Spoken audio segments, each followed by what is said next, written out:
Seats aren't available for non-family, so you'll just have to stand.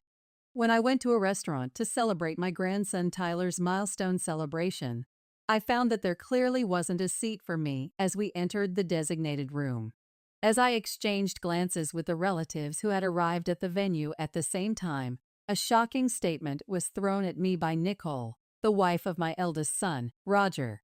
Although I initially felt a rush of anger, a tap on the shoulder from my brother Philip calmed me down, and I found myself saying, "I guess we should head home then?"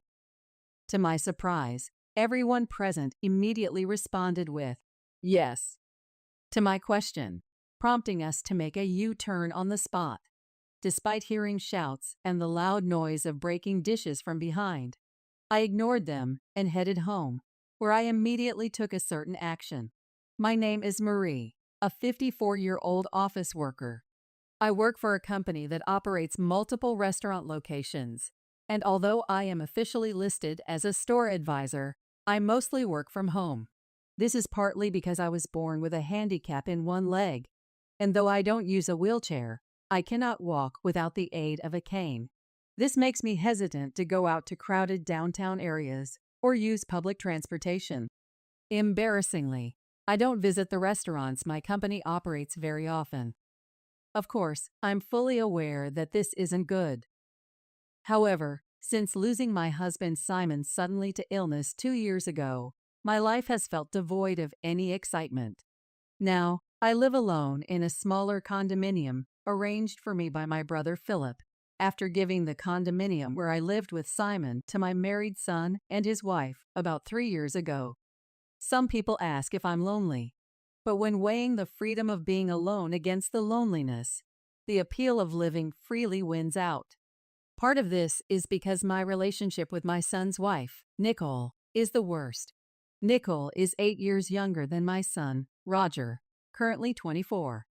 She is stylish, beautiful, and was popular as an active college student model while attending a prestigious university. I've heard she appeared on TV several times. She was expected to become a news reporter with the title of Miss University, but she got pregnant with Roger's child during the summer of her junior year, and they had a shotgun wedding. Initially, she took a leave of absence from college with the intention of returning after giving birth, but she suffered from severe morning sickness and deteriorated health.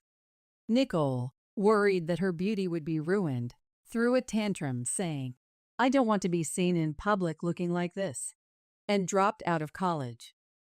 At the same time, she became irritable over her uncontrollable physical condition and started behaving hysterically towards my son Roger. "Mom, please. No matter what I do, thinking it's for the best, Nicole just screams and rejects everything. The house is a mess, and it's bad for the baby's prenatal environment. I need your help," begged Roger. So my husband and I decided to live with our son and his wife in the large condominium we had bought, intending to live there until we died. However, living together turned out to be challenging, as Nicole treated me like a servant with her haughty attitude. "Don't dawdle. Bring me my smoothie and crackers to bed quickly. Haven't I told you numerous times how sick I feel if I wake up with an empty stomach because of my morning sickness?" she would yell. And when she wasn't yelling about that, "Why are you washing my clothes with your old hag's clothes? No matter how expensive the fabric softener is, it won't keep it from the old hag's smell transferring to my clothes," she would screech so. Simon, seeing enough, would scold her firmly. "Is it common sense in this house to harass a pregnant woman?" But she would just snap back. Even when Simon suggested that Roger talk to her, "It's impossible. Nothing makes sense to Nicole right now. I wish you could just deal with it, Mom," he would say, laughing it off. As infuriating as it was, the fact that Nicole was pregnant made it so we had no choice but to endure her behavior. Had Simon been his usual self, perhaps he could have taken a firmer stand against Nicole and Roger. But looking back, Simon's body was probably already being slowly ravaged by disease at that time. Nicole had cluttered Simon's study and living room, which should have been his places of relaxation after hard work, with her beauty devices, leaving no space to rest. Even trying to soak in the large bathtub we had ordered to relieve his fatigue. Taking a bath with that old bugger gives me the chills. Just use the shower stall instead. I was met with such verbal abuse. Yet, Simon, arguing with those two just tires me out more, he said, deciding it was best to just endure it himself. Seeing Simon's attitude, Nicole and Roger, far from reflecting, escalated their tyrannical behavior even further. Even as I busily managed the household chores, dragging my ailing leg around, they paid no mind. I never want to end up like that disgraceful old hag, no matter how old I get, she said, dissing me to the visiting beautician while pointing at me. The beautician was at a loss for words at the sheer nastiness of their comments, but she didn't care. We really wanted to hire a younger servant. But you know how hard it is to find someone reliable these days, right? So we settled, she declared. Even as these words were spoken, I continued my chores in silence, my leg aching, my heart full of anger towards Nicole and Roger. As these days went on, Nicole's due date arrived, and she gave birth to a healthy baby boy. Holding his first grandson, named Tyler, Simon teared up a bit when the tiny hand tightly grasped his finger. Seeing this, I nearly cried myself. The innocent smile of the baby made me want to wash away all resentments and negative feelings. But that thought was short-lived when suddenly I received news that Simon had collapsed at work. Panicked, I rushed to the hospital while trying to contact Roger on his mobile phone, but it remained unread, with no return call. Reluctantly, I asked the company to contact him on his work-issued mobile phone, but that too was in vain, with no response. Hoping at least to let Simon see his grandson Tyler, I contacted Nicole's mobile phone. I asked her to bring Tyler to the hospital, but I'm in the middle of a hair treatment at the salon, so it's impossible.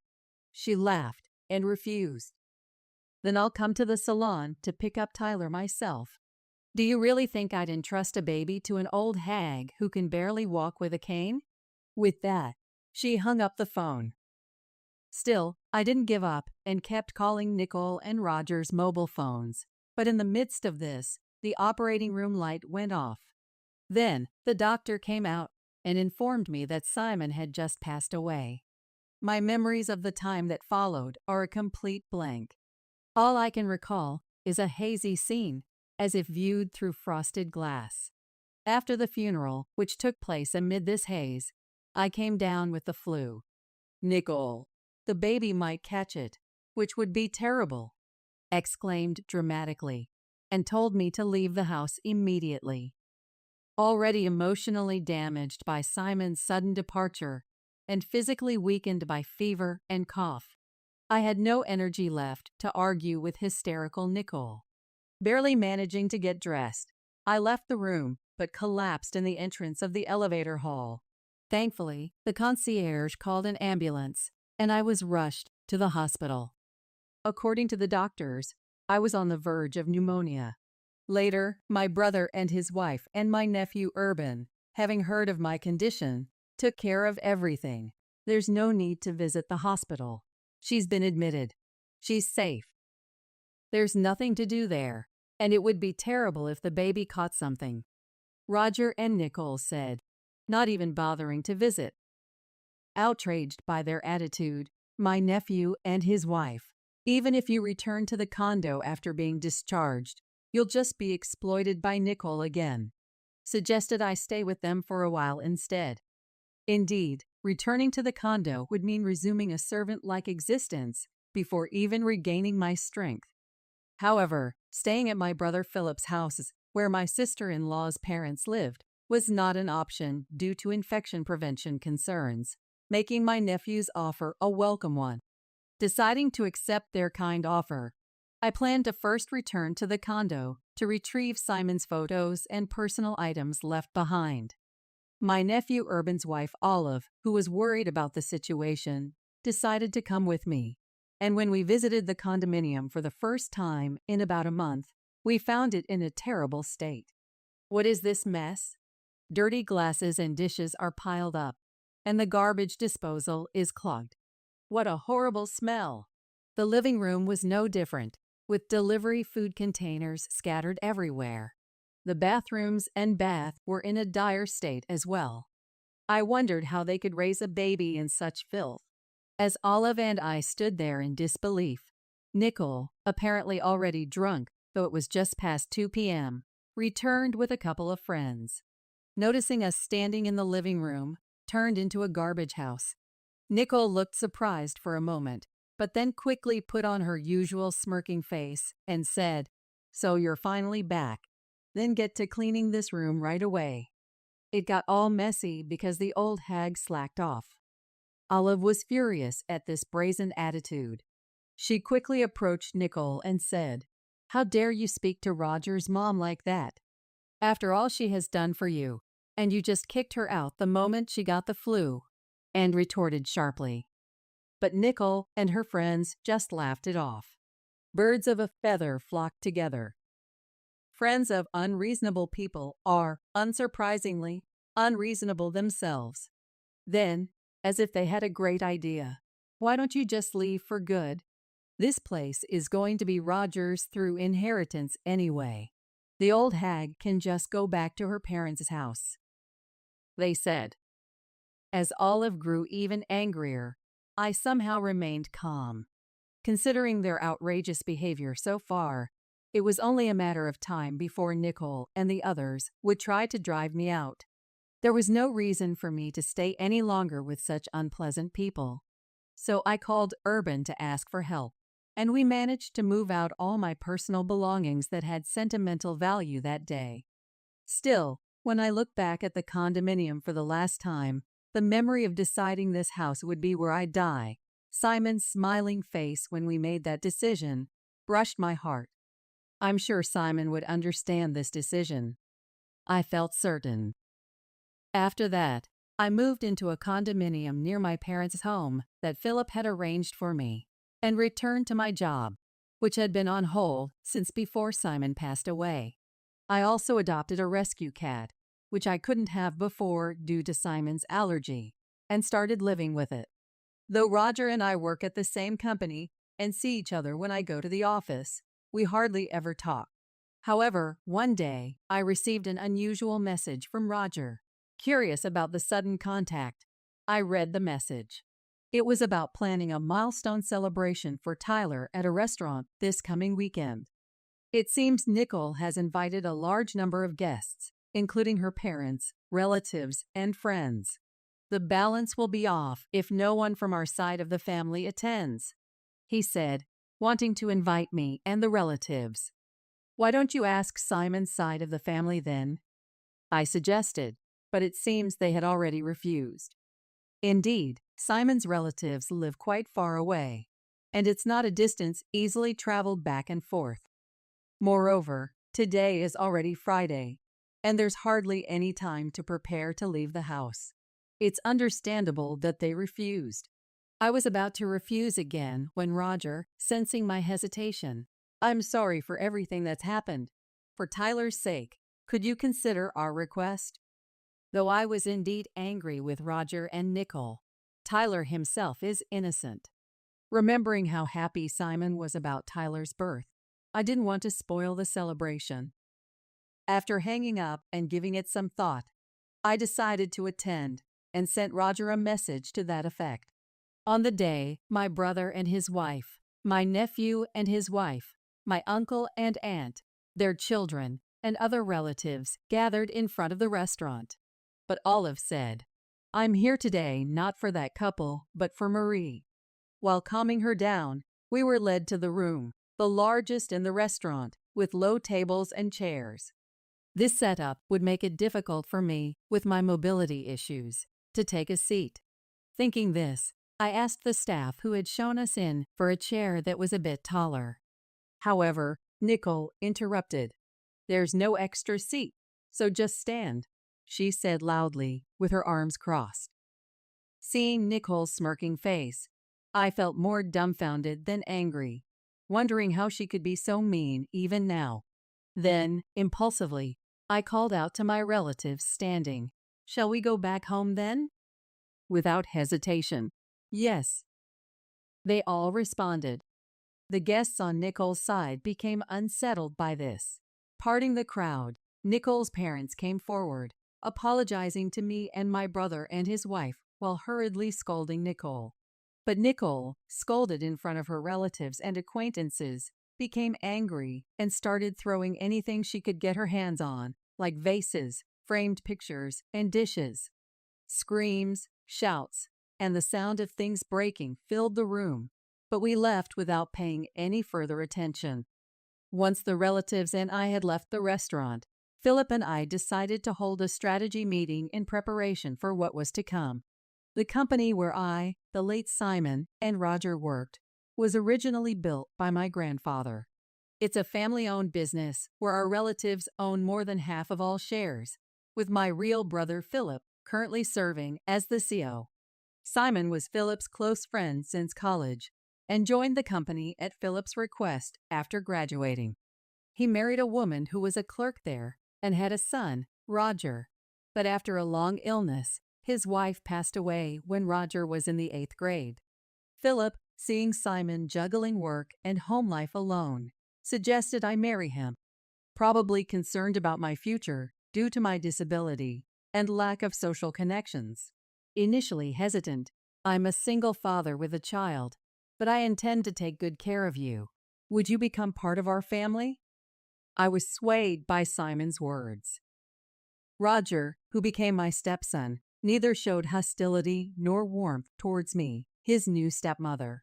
Believing it was unreasonable to expect more from Roger so soon after losing his mom, I resolved to do my best as a stepmother. When Roger was about to graduate from college, "I want to work at the same company as Dad and Mom," he said, which moved me to tears. However, this peaceful period ended when Roger had a shotgun wedding with Nicole. After living with Nicole for a while, I couldn't ignore her domineering behavior and decided to have Roger firmly speak to his wife. I waited for Roger in the company's underground parking lot, but what appeared was Roger with his arm around a married colleague, unaware I was standing just a pillar away, getting intimately close. The shock was enough, but Roger then told the woman, "What if someone sees us here?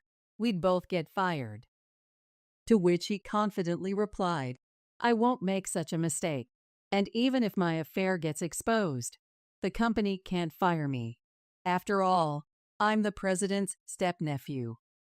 Unaware of my shocked state, Roger continued, "My real mom was just a country girl, but my stepmother, even if just in name, is the company's executive vice president and the granddaughter of the founder, so she owns a significant share of the stocks and assets. When she passes, all of that will be mine." Then he drove off with the woman. Overwhelmed by what I had just heard, I returned home, unable to tell Simon, replaying Roger's words in my head. Gradually, I understood why Nicole always spoke so disdainfully of me, and why Roger never reprimanded her. It was as if peeling back layers to reveal the truth. Nicole likely received a similar explanation from the beginning of their marriage. And I'm just a stepmother, after all, believing I'm merely a tool they can treat however they please until they inherit the estate. Both Roger and the grandchild yet to be born, since we're all strangers to one another. That's why they feel it's okay to treat me with disdain. But there's a truth neither Nicole nor Roger himself understands. In reality, Roger and I haven't gone through an adoption process. Legally, Roger is nothing more than Simon's stepchild, with no right to inherit my estate. Needless to say, for Philip, being a CO, Roger is nothing more than a step-nephew, if even that. Recovering from the shock, I immediately consulted with Philip, Urban, and Olive. Following their advice, I took steps at the City Hall to ensure no unauthorized adoption could take place. Additionally, in case of any eventuality, I arranged to entrust the management of my personal assets to a lawyer, a process that was nearly completed when Simon passed away before me. Simon's own estate, having been mostly spent on his first wife's illness, consisted of little more than savings and life insurance, which I quickly renounced. The reason the condominium wasn't discussed during the inheritance talks is because it was never part of the estate to begin with. Yet it's truly frightening how greed can blind people. Roger and Nicole, thinking that condominium was Simon's, probably rushed to kick me out after I renounced the inheritance. The reason I quietly backed down was not just because I wasn't in the best of health, but I also pitied young Tyler, not wanting to disrupt his living situation drastically. But this time, I've reached my limit. Originally, I intended to file for an eviction due to illegal occupancy of the condominium during the milestone celebration, so I promptly began the process with my lawyer. Nicole's parents dragged her daughter to the company to apologize. We were told by Nicole that we shouldn't visit because she needed to get along with the family of the person she married, that the birth and everything would be managed by Roger's family since an heir is being born, and we took her word for it. We had no idea things had come to this. We're truly sorry. No sooner had they been let into the living room than they apologized over and over, but it was too late for regrets. Hearing the commotion, Roger also came running. I had no idea my wife could be this unreasonable. I truly am sorry for what I've done to Mom. But when Nicole started crying, and he said to her, "We're getting a divorce. Take the kid and get out of that condominium," the look he gave me, almost groveling, truly sent shivers down my spine.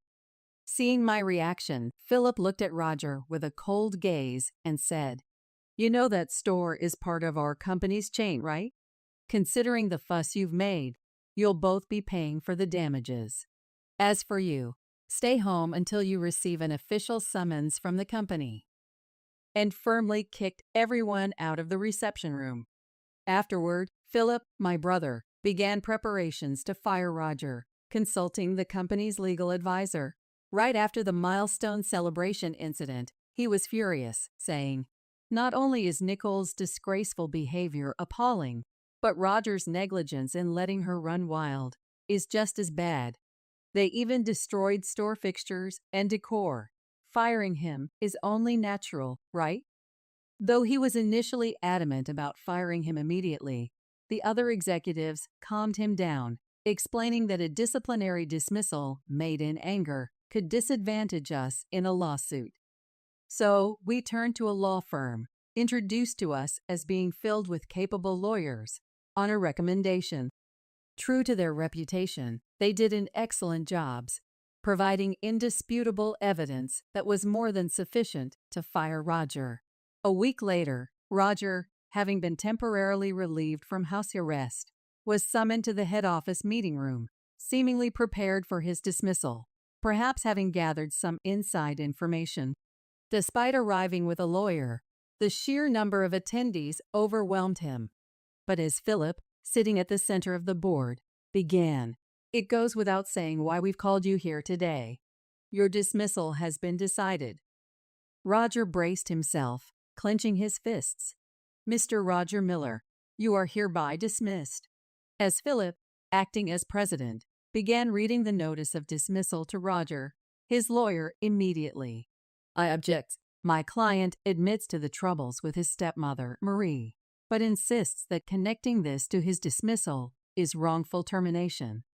A voice rose. Glancing at Roger beside him, he seemed quite pleased, nodding in agreement. As soon as the lawyer finished speaking, "There's no excuse for my ex-wife's rudeness at the recent milestone celebration, but that was a private matter. Isn't it wrong to fire me over it?" he argued. Then, conspicuously placing a voice recorder on the desk, "I'm also prepared to report this as harassment to the media, if necessary," he said with a smug face. Hearing this, Philip and the other executives remained silent, and Roger, mistaking their silence for victory. "You're aware of the public backlash against companies that violate compliance, right? Are you sure you want to fire me, knowing what will happen?" provoked further. At this point, Roger's lawyer, not showing the expected signs of disturbance, but rather a hint of a smirk, seemed puzzled. Yet Roger, ever so confident, failed to notice. Philip then asked, in a voice 2 octaves deeper than usual, "Oh, so you wish to continue working with us?" "That's a hard pass. However, if you wish for me to leave the company amicably, a certain amount of money as a settlement would be necessary," Roger said, leaning forward on the desk with a smirk, as if to challenge the surrounding executives. But in the next moment, laughter erupted spontaneously from everyone present. Some were even laughing so hard that tears formed at the corners of their eyes. Taken aback by their reaction, Roger quickly turned red and began cursing foully. His lawyer frantically tried to calm him down, but the dismissal notice naturally includes the reasons for dismissal. "I'll explain them now, and if you have any objections, we can discuss them afterward," Philip declared, his presence overpowering Roger and his lawyer into silence, both sitting down. Then, a group in dark suits stepped forward, bowed slightly, and turned on the electronic blackboard in the center of the meeting room. Immediately, the screen displayed screenshots of pages where wine, exclusively imported for group participation restaurants, was being sold on an online marketplace. Next, the screen showed an enlarged photo of the wine seller's icon. The moment it was displayed, Roger stood up quickly. "This isn't me," he exclaimed in desperation, turning pale. And for good reason. The photo used for the icon was a cropped selfie of Roger. The screen neatly displayed the original photos alongside, with an image match rate of 100% written in red.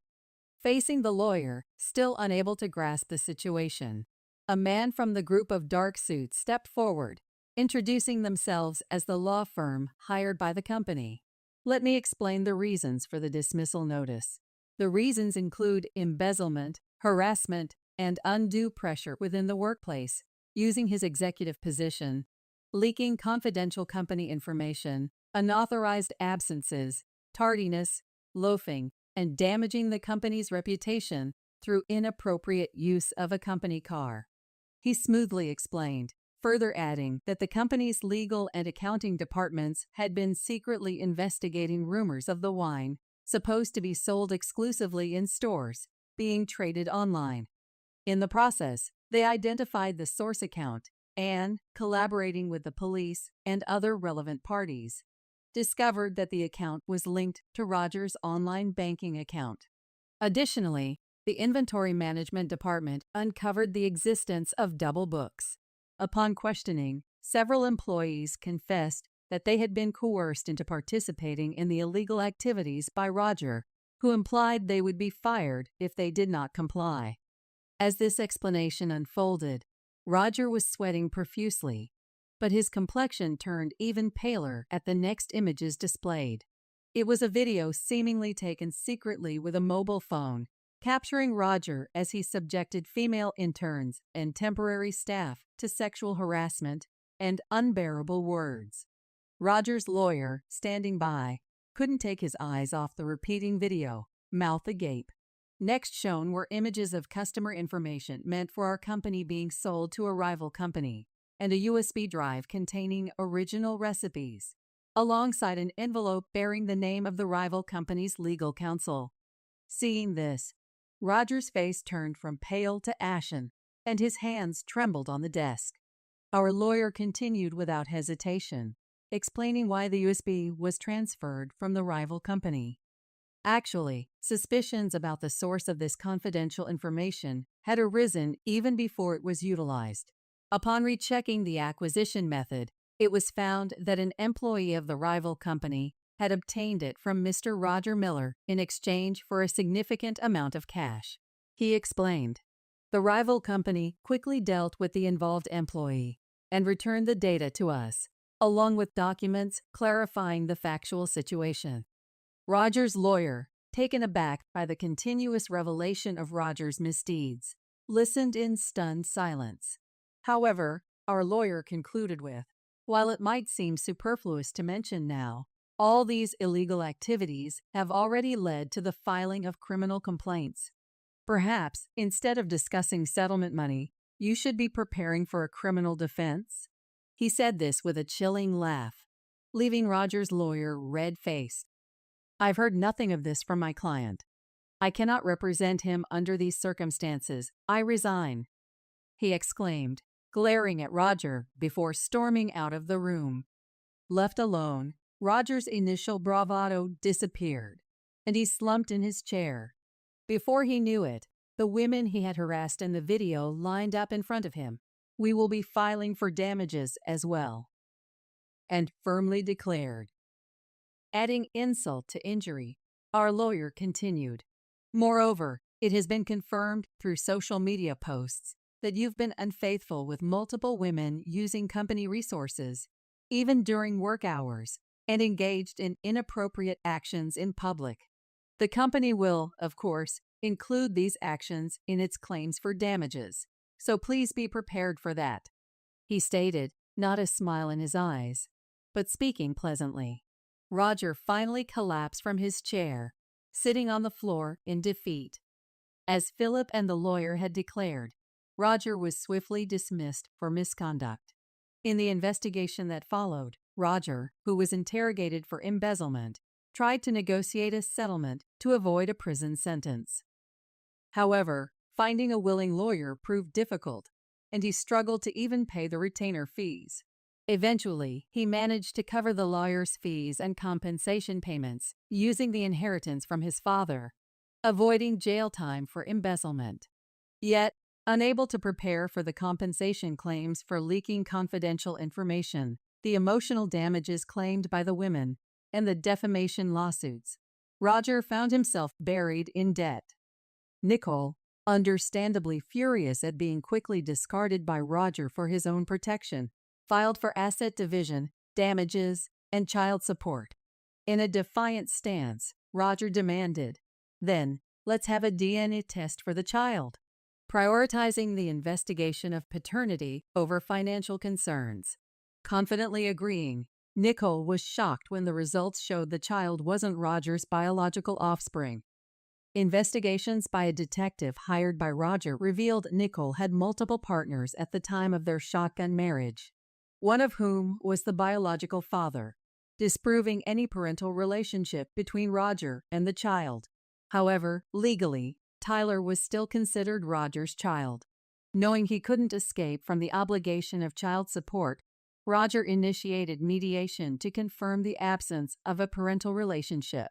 While a lengthy resolution was expected, the public exposure of Nicole's turbulent private life in court was something her parents wanted to avoid at all costs, leading to an explosive reaction. "Stop bringing shame upon us. Enough with your antics," they demanded, forcing Nicole to withdraw all claims for asset division, damages, and child support. Then Nicole, for reasons known only to her, demanded of Winston, "You're the father of this child, so you should acknowledge paternity and pay child support." The biological father of her child. Winston, who was married, refused to acknowledge the child for fear his wife would find out. He did offer to pay some child support, but Nicole, unsatisfied, took the child and confronted Winston at his home while he was away. "Don't you think it's terrible that your child and mine, sharing the same father, aren't acknowledged and don't receive proper child support?" she boldly stated. Winston's wife, caught off guard by this revelation and already dissatisfied with her husband, who had been adopted into her family, promptly divorced him. She transferred all desirable assets, including a new house, savings, and stocks, into her name before kicking Winston out with nothing.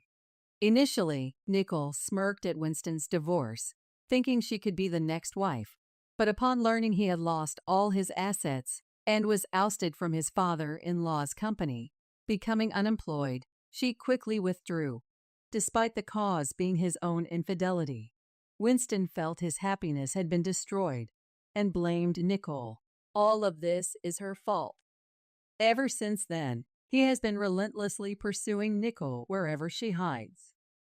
Terrified by his obsession, Nicole's parents, to avoid collateral damage, took in only their grandson Tyler and disowned Nicole, kicking her out of their home.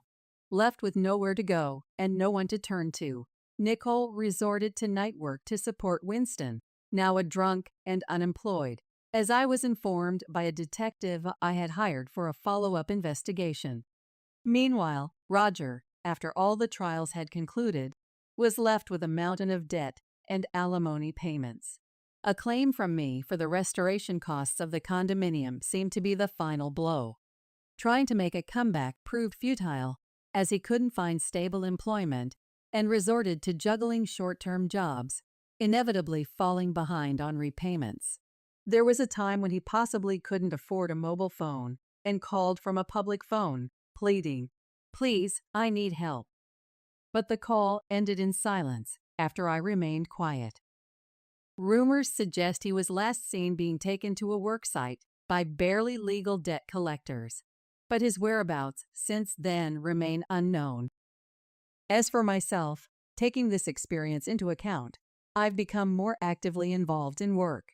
I used to think of myself as a decorative executive, a burden to my family, contributing nothing. However, during this ordeal, the company's female employees encouraged me. Even with accessible stores, its true usability can't be known without directly asking the users. Marie, you could surely bridge that gap. Have more confidence in yourself. Getting more involved in on-site work made me realize I had become a pro at finding reasons for why I can't do this, or that's impossible. Regretting not realizing this sooner, I'm now 54 with 11 years left until retirement. Rather than mourning the irretrievable past, I'm determined to make the most of these next 11 years.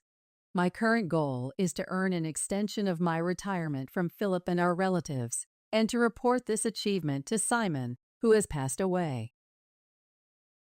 Hey, how much of your father-in-law's inheritance is coming my way?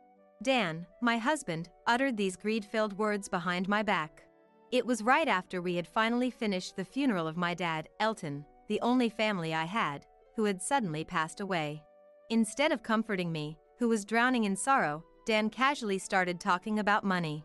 Dad was a famous lawyer who often appeared in the media and probably made a substantial income. Dan and I had a good relationship at the beginning of our marriage, and he never mentioned any desire for my dad's status or wealth. However, things started to change drastically within months. He stopped doing housework, slacked off at work, lowering his evaluation at the company, and started drinking daily, often coming to work hungover. Eventually, he became so negligent that he would miss work without notice. It seemed he had grown complacent because of my dad's money. And now, with my dad gone, Dan had finally shown his true colors. The way he trampled on my feelings of loneliness and mourning brought on an overwhelming sadness and a rage that bubbled up from the depths of my stomach. Lying face down on the bed, I told him without even looking in his eyes, "There's no inheritance. I'm the child of my mom who passed away long ago, a stepdaughter. I'm not a real family member, so I can't inherit anything. $0. Dan's face turned pale all at once. "Lies! Stepdaughter? I've never heard such a thing before." As I spoke calmly, Dan suddenly yelled so loudly it echoed throughout the room. You tricked me. I was looking forward to the inheritance knowing your dad was a famous lawyer. I married an ugly old hag like you for nothing. I'm divorcing you right away." He was screaming furiously, smashing everything on the table to the floor. Stuffed animals, a photo frame from our wedding, a mirror we bought on a trip, memories of our time together shattered into pieces with loud noises. Was this the true feeling of the man I loved, with whom I shared many happy times when we first met? A mix of disappointment and disillusionment, I collapsed, powerless. I couldn't let Dan see the unstoppable smile that was about to break through. "My name is Christy. I'm a 36-year-old working for a cosmetics company. My husband's name is Dan. He's 5 years younger than me, and we met at the gym we both attended. Both Dan and I work in sales at different companies. My dad was a famous lawyer who often appeared in the media, praised as Elton, the lawyer you'd definitely want to consult. Of course, his sales and assets seemed to be quite substantial. My existence never became widely known to the public since my family never appeared in the media, But still, people around us would notice. Neighbors, acquaintances, friends, and coworkers often mentioned my dad, given his prominence. The fact that Dad was wealthy led many to mistakenly think I was financially comfortable, attracting those who were after the money. By my 20s, I was already fed up with this situation. Although I had a few boyfriends, it became clear that they were all ultimately interested in my dad's wealth.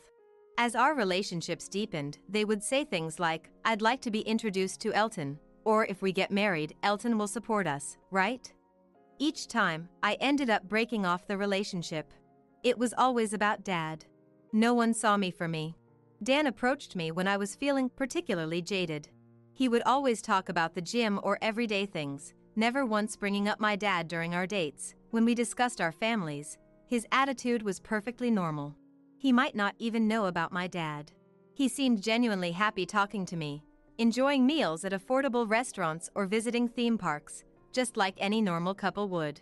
Just being with Christy makes me incredibly happy. Seeing you smile by my side fills me with joy. I admire that you never slack off, whether it's work, hobbies, or improving your skills.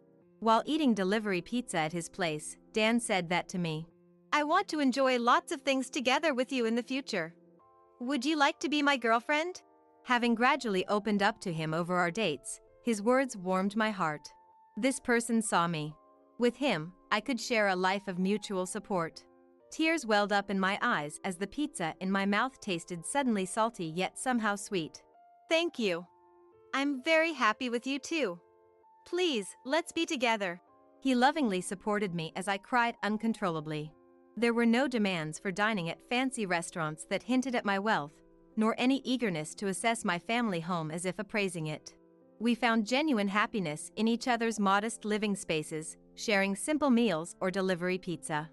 Filled with a sense of security, I instinctively hugged him. Our relationship progressed smoothly, and he never showed any interest in my family background. After 3 years of a very normal relationship, we got engaged. Naturally, meeting each other's parents was unavoidable. I was quite nervous about inviting him to my family home. Since he seemed unaware of my dad's identity, I feared he might get scared off upon finding out. As we waited in the living room for my parents, Dad appeared and introduced himself, causing Dan to react with surprise. Wait, are you the Elton, the lawyer everyone wants to consult who appears on TV every week? Dan's jaw dropped in astonishment, and Dad burst into hearty laughter. Haha, yes, I am that lawyer. It's the first time someone has come this far with Christy without knowing me. This is quite something.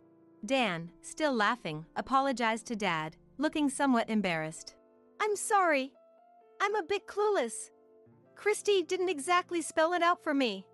To be honest, I haven't taken her to any fancy places on our dates. I'm really sorry for being disrespectful to both Christy and Elton. Dad, smiling continuously, responded.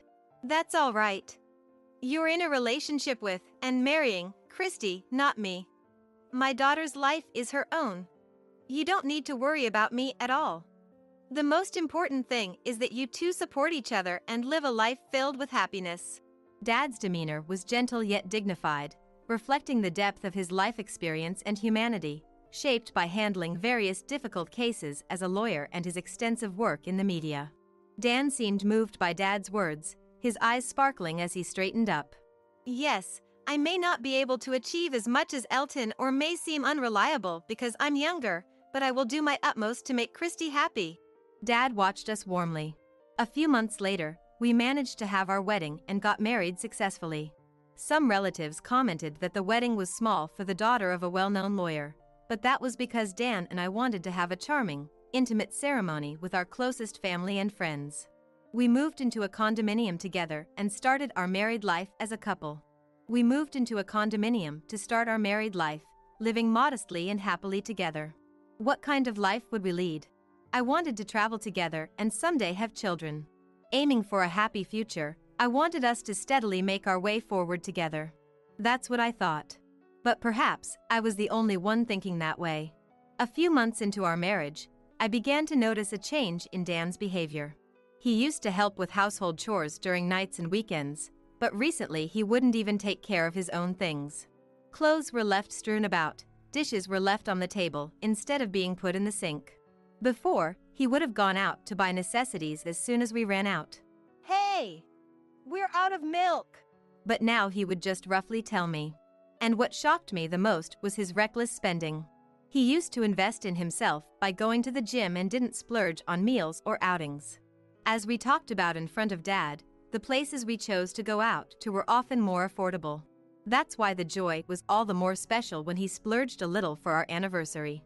Yet now, he would casually buy expensive watches on non-special days or reserve tables at Michelin-starred restaurants he'd never taken me to, just to go drinking with friends. It was too much to overlook, so I get wanting to splurge, but are we okay financially? When I asked, "Now that I'm married, I have to spend generously to show some presents," he responded vaguely, saying things like, "We need to save for when we have children, and it's troubling if you keep splurging on yourself." Even when cautioned, "It'll be fine. We'll manage somehow." Such was his irresponsibly casual response. It was around this time that I was growing weary of Dan's lackadaisical attitude.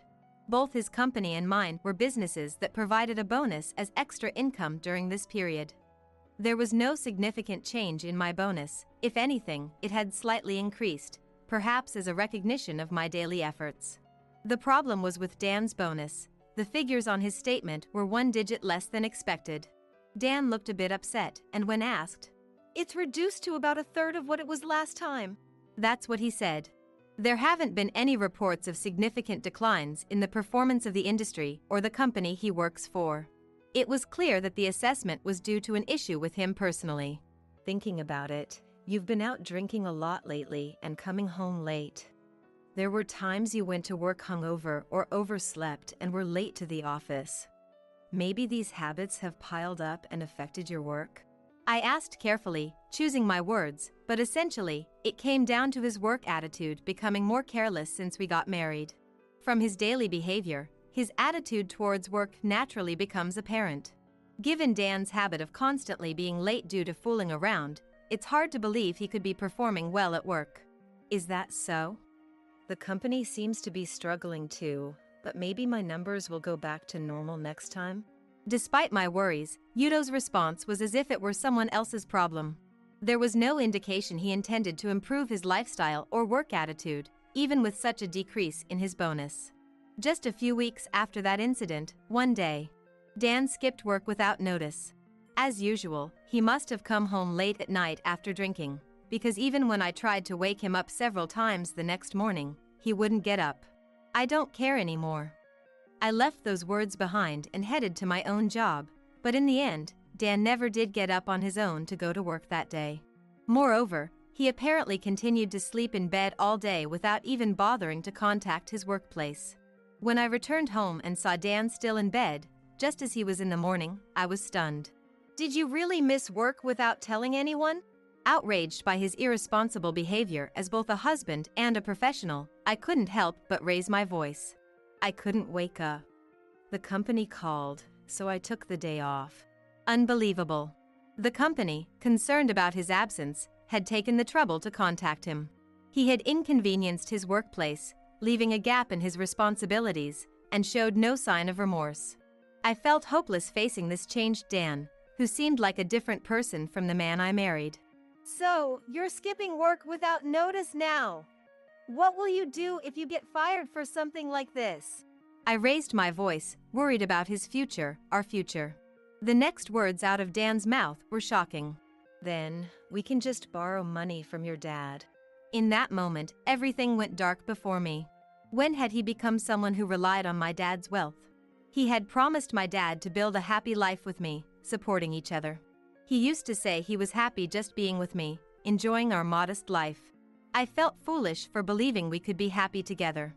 Now, it seems he's with me just for the money after all. This makes him no different from the people in my past. Do people inevitably get blinded by money? Was introducing him to my dad before our marriage a mistake? Disappointment, regret, despair, and sorrow overwhelmed me. If things continued this way, divorce might become an option. Although he stopped missing work without notice after receiving a serious warning from his company, he didn't quit his extravagant nightlife or wasteful spending. When he impulsively bought luxury brand shoes and bags without thinking, I felt fear for what might become of him. Living with this uncertainty, months passed by. Then one day, suddenly, my dad passed away. It wasn't due to an accident or incident, but a sudden illness. Naturally, Dad's professional circle and the media were in uproar, and my life became instantly busier. Having lost my mom long ago and without any siblings, my dad was my only family. I barely had time to mourn until after the funeral was over, but once everything settled, a profound sense of loss and sadness hit me. My dad, who raised me as a single father amidst his busy professional and media career, always remained calm and wise, and he was my lifelong role model. In moments of despair during exams or job hunting, I was encouraged by the sight of my dad's back, never sparing effort or learning in anything. He passed away too soon at 66. Left alone, I was grieving in my room when Dan barged in without knocking. He had barely helped with the funeral arrangements, mostly just fiddling with his smartphone in a corner while I was busy organizing everything. I had reached a point of resignation towards him and didn't even bother to scold him at that moment. As I was crying, hunched over on my bed, Dan didn't even squat down to meet my gaze but instead stood and said, "Hey, how much is the inheritance?" It all comes back to money. Disgusted and without responding to his question, he approached me and raised his voice. "How many millions are there?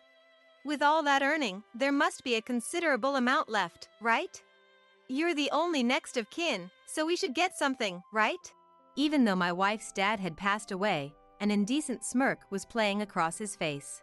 It seems he believes that with her dad gone, he's become a billionaire overnight.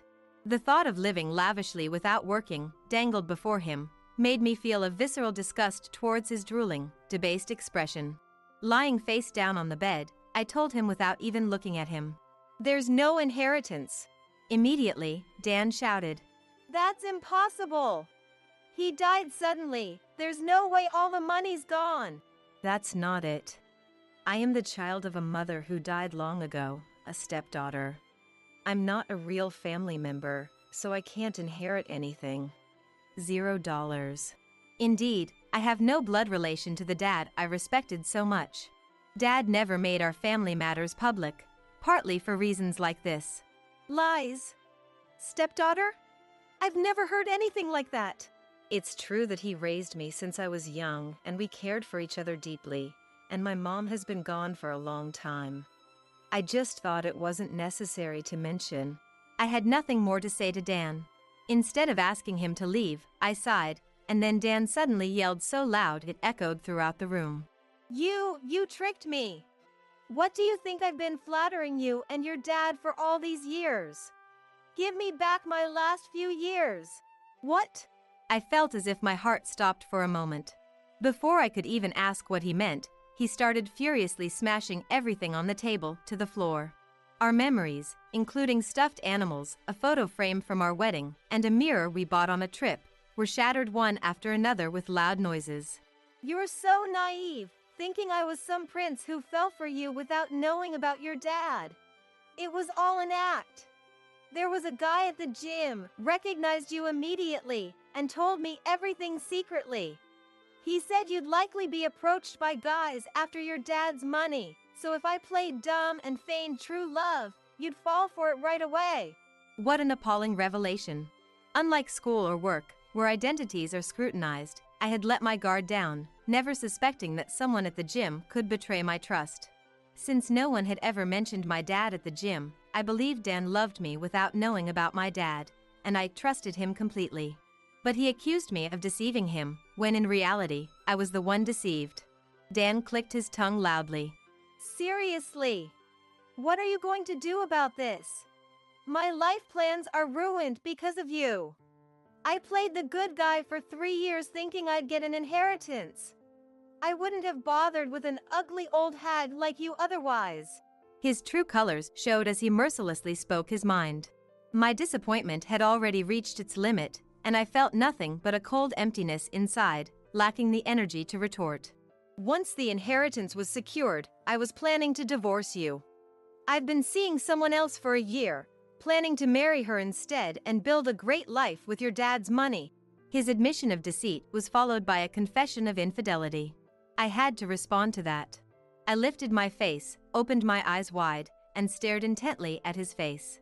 What did you just say? A year ago? That's around the time we decided to get married. Yes. It had been about a year since he proposed, and we visited my dad to announce our engagement. You didn't start cheating because we were getting married, did you? Exactly. If I'm to be with someone, it better be someone young and beautiful. I had my eye on this girl for a while. Pretty girls cost money, you know. I couldn't afford her on my salary, so I figured I'd secure the marriage with you. What a meticulously cruel plan. He, and even my dad, were merely pawns for his trivial desires. His nights out with friends and colleagues were actually dates with his mistress. Anger made my heart race. And my fingers began to tremble. Ah, what a loss. If there's no money, you're of no use to me. Let's just get divorced already. He spat out those words dismissively. Facing him, I spoke calmly. That's obvious. Who would want someone who's been lying and cheating all along? Let's divorce as soon as possible. And since you've been unfaithful, I'll be seeking alimony.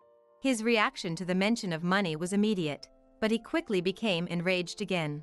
Alimony! I should be the one receiving it, having been deceived all this time. And do you have proof of my cheating to show a lawyer? Any photos? Recordings? You have nothing, right? Despite his provocation, I tried to remain composed. You're right. Without concrete evidence, seeking alimony might be difficult. So, I won't ask for it. There's no inheritance, so no property division either. Just promise never to involve yourself with me or my family ever again. That's enough for me. Dan, with lifeless eyes, said. Fine by me. I never want to deal with you again. With those words, he left the room, slamming the door loudly behind him. Later, we easily finalized our divorce after he signed the divorce papers and a written agreement not to contact me again. Losing both my dad and Dan within days left me feeling empty as I returned to my family home. Dad's presence still lingered in the room he used to live in, and I found myself crying there once more. After taking some time off work due to my dad's passing, I gradually returned to my job and began to adapt to life back at my family home, slowly regaining a sense of normalcy.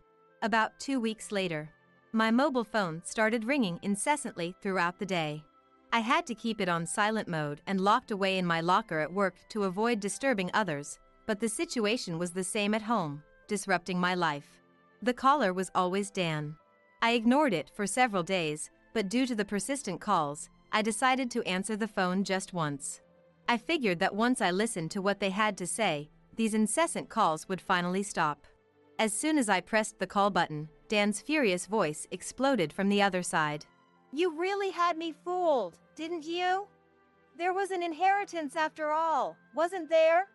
Why didn't you give it to me? His loud yelling was so unpleasant that I instinctively pulled the phone away from my ear. The TV in the room was showing the news, and I glanced at it sideways. It was about how the considerable fortune left by the recently deceased lawyer Elton had been donated entirely to non-profit organizations by his family. Dan must have seen this news and realized there indeed was an inheritance, becoming furiously enraged. There was a slight lie in my earlier statement about there being no inheritance for me as a stepdaughter. Although it was true that Elton and I had no blood relation, my parents had remarried when I was still in elementary school, and I had been legally adopted. My dad, a renowned lawyer, had prepared a will long ago, leaving all his estate to me. Of course, being drafted by a professional lawyer, it was legally impeccable. When my dad passed away, Dan was already leading a wasteful and lazy life. Fearing that revealing the inheritance would only lead him to squander it without working, I chose to remain silent. And what about that amount? $2 million. With that kind of money, I wouldn't have to worry about living expenses ever again. Why did you keep quiet, you idiot? Now that we were divorced and essentially strangers, he had no claim over my family's money. He seemed furious, having lost the chance to access a significant sum of money. That's exactly why. I wouldn't want to give anything, not even a cent, to someone who doesn't work seriously and is only obsessed with other people's money. After my firm statement, Dan let out a pitiful sound on the other end of the phone. Yuto, incredulous and persistent to the end, asked, Are you really telling me everything was donated? Not even a little bit left for yourself? Amazed at his inability to let go, I responded, Truly, not a cent was left. Every last bit of Dad's money has been donated. There's nothing left here. A loud and blatant sigh of frustration came through the phone. You really are an idiot. Why would you donate everything? You could have had a good life if you kept it for yourself. Ah, well. I guess divorcing a stupid woman was the right choice after all. With those parting words filled with disdain, he hung up the phone, ending the conversation unilaterally. Finally, the storm had passed. I took a deep breath and promptly blocked Dan's number, seeking to close that chapter of my life for good. In the aftermath, it seemed Dan continued his reckless lifestyle, drinking away his sorrows nightly, further deteriorating his performance and reputation at work. Furthermore, his actions post-divorce, especially marrying for an inheritance and then quickly divorcing after my dad's death, became known at his workplace, further diminishing his character in the eyes of his colleagues. Curious, I used social media to look up Dan's mistress and easily found her account. It appeared Dan had been quite generous with her while he was counting on my dad's inheritance. However, with everything gone, he could no longer afford to pamper her as before. Upon reading a post from a mistress saying, The guy I was seeing finally divorced his wife, but lately he's always complaining about not having any money. There are no more gifts or dinners. I was with him because he seemed like he could afford to spoil me, but I think it's time to break up. I held my aching head. If Dan was after our money, it seems his mistress was after Dan's money. It turns out, every single one of them was greedy for money, lacking any decency. I closed the page with a stern face, deciding never to visit it again. It was about 3 weeks after my last phone call with Dan. An unexpected visitor arrived at my workplace. A colleague, looking somewhat troubled, came to fetch me, and in the hallway waited Dan, looking worse for wear than before. What are you doing, showing up at my work like this? As I spoke nervously, Dan looked at me with a sleazy grin, as if trying to charm me. After thinking, when your bonus went up and mine went down, you must have some savings, right? I've racked up some debt from shopping on credit and using my card for drinks. It's gotten to the point where it's affecting my living expenses. I was hoping you could help me out a bit. Please? I was taken aback, having never expected the conversation to turn to my finances, and my eyes widened in surprise. I've been using loans for shopping and my card for drinking, and now I've accumulated debt. If this continues, it'll affect my living situation. I need a little help. Come on, it's okay, right? Dan pleaded, clasping his hands together, please. His audacity to now ask for my savings, after finally giving up on my dad's inheritance, was staggering. I felt dizzy with disbelief and nearly collapsed on the spot. Absolutely not. I spoke firmly, directly. Every time you look at someone, it's money, money, money. I'm sick of it. If you want money that badly, work for it earnestly, save up, and earn it yourself. Don't give me that scary look. You really are ugly. You want to know how much debt I have? It's $20,000. The girl I thought I'd marry recently dumped me for being stingy, and now I'm at rock bottom. Can't you help me out just a bit? He persisted, his face a picture of misery. The sight of him sulking after losing both money and women was just pitiful and ugly. It's your own fault for recklessly depending on my family and accumulating debt on your own. Take care of it yourself. It's really bothersome, so please, just leave now. As our heated exchange attracted attention, employees and security guards began to gather. Many of my colleagues, familiar with my dad and having attended my wedding, recognized Dan. My boss, who arrived promptly, had security escort Dan out, ensuring the situation was resolved peacefully, then assured me he would make arrangements to prevent Dan from entering the company premises in the future. Then my boss. Expressing anger towards Dan, my boss sympathized with me. Furthermore, my boss praised my diligent and accurate work performance and told me that my next evaluation would reflect positively on this. Additionally, my boss praised my diligent and accurate work performance and promised that the next appraisal would positively reflect this. Afterwards, Dan, whose lifestyle had deteriorated, started to frequently arrive late and miss work without notice, eventually leading to his dismissal from the company. Of course, he had no savings to speak of, and soon he couldn't pay for rent or living expenses, leading to him being evicted and seemingly lost on the streets. Dan, whose health had declined due to excessive drinking and who had become unkempt, was of course unable to find re-employment as a full-time employee. Somehow, he managed to find a live-in part-time job and is slowly paying off his debt with the meager wages he earns. For years, he continued to deceive a woman, and when things didn't go his way, he would become infuriated. Incapable of proper self-management, he allowed himself to drift towards easier paths, continually indulging his weaknesses. Such a self-centered, childish man is now forced to live a constrained life, gritting his teeth through hardship. Unbeknownst to Dan, I still had a secret. The condo where I lived, a property my dad left in a prime location in Tokyo, held significant asset value.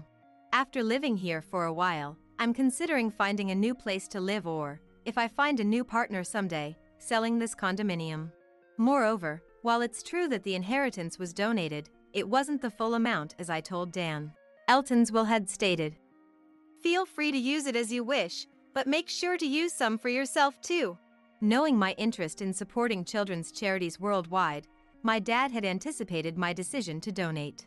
I chose not to betray my beloved dad's wishes, and kept a portion for myself, as advised in his will.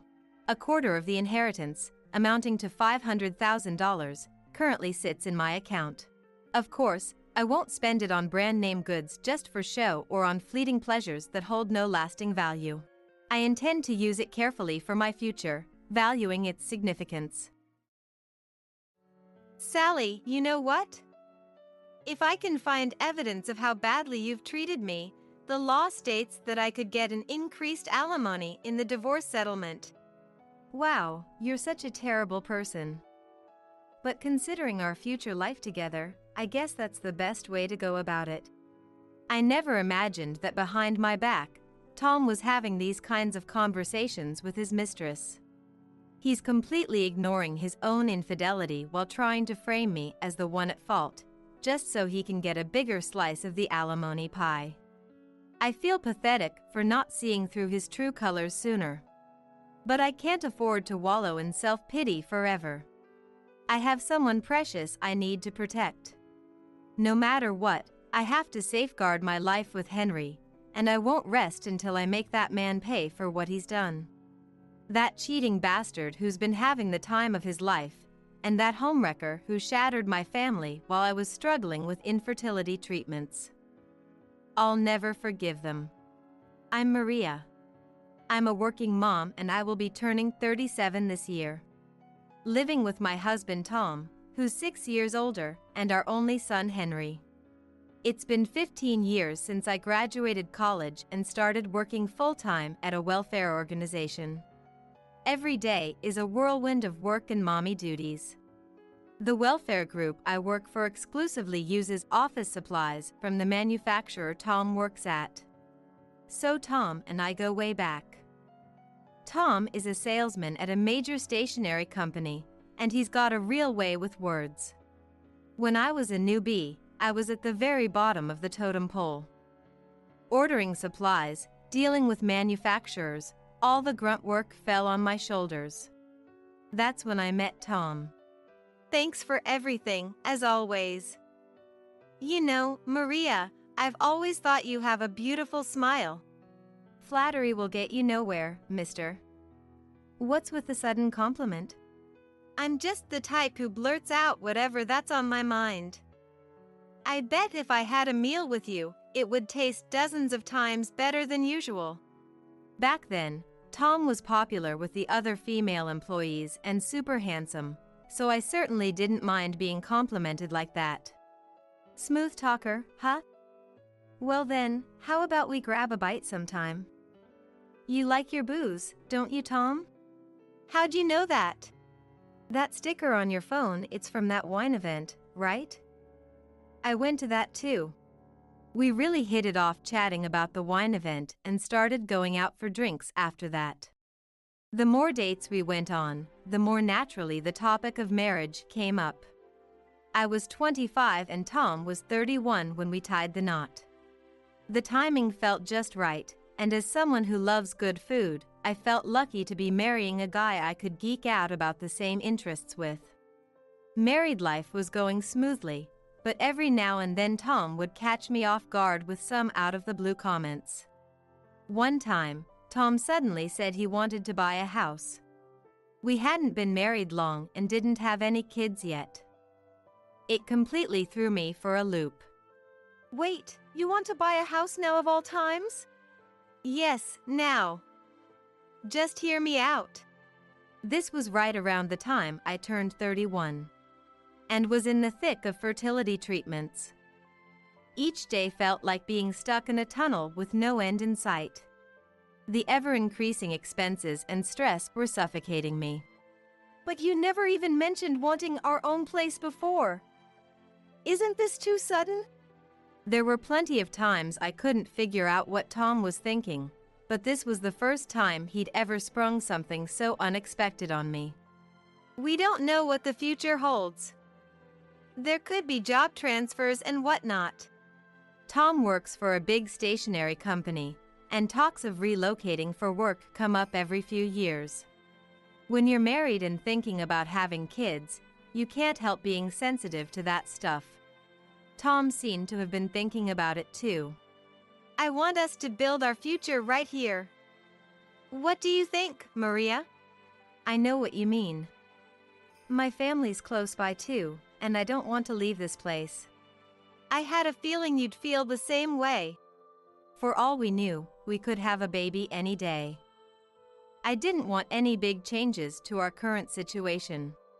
I agreed to Tom's suggestion and we started making preparations to get our own house.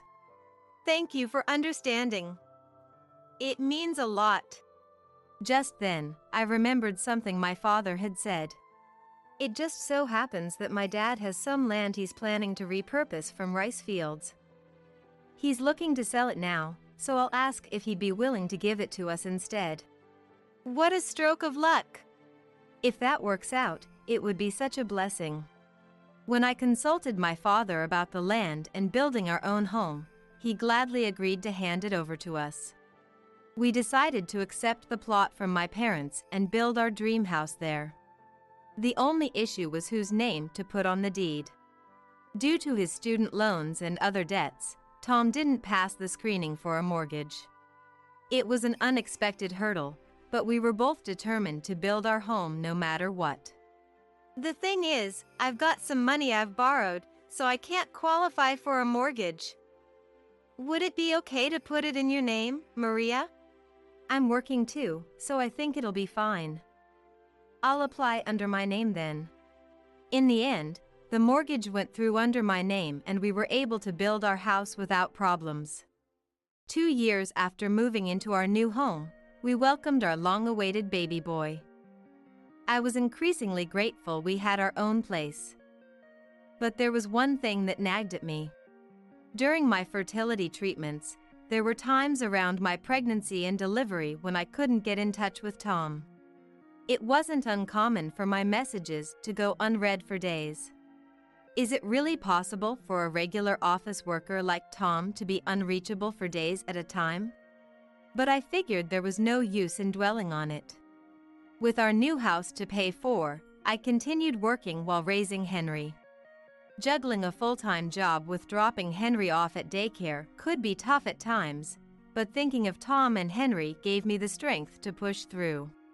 Today is another day to pick up Henry from the daycare center.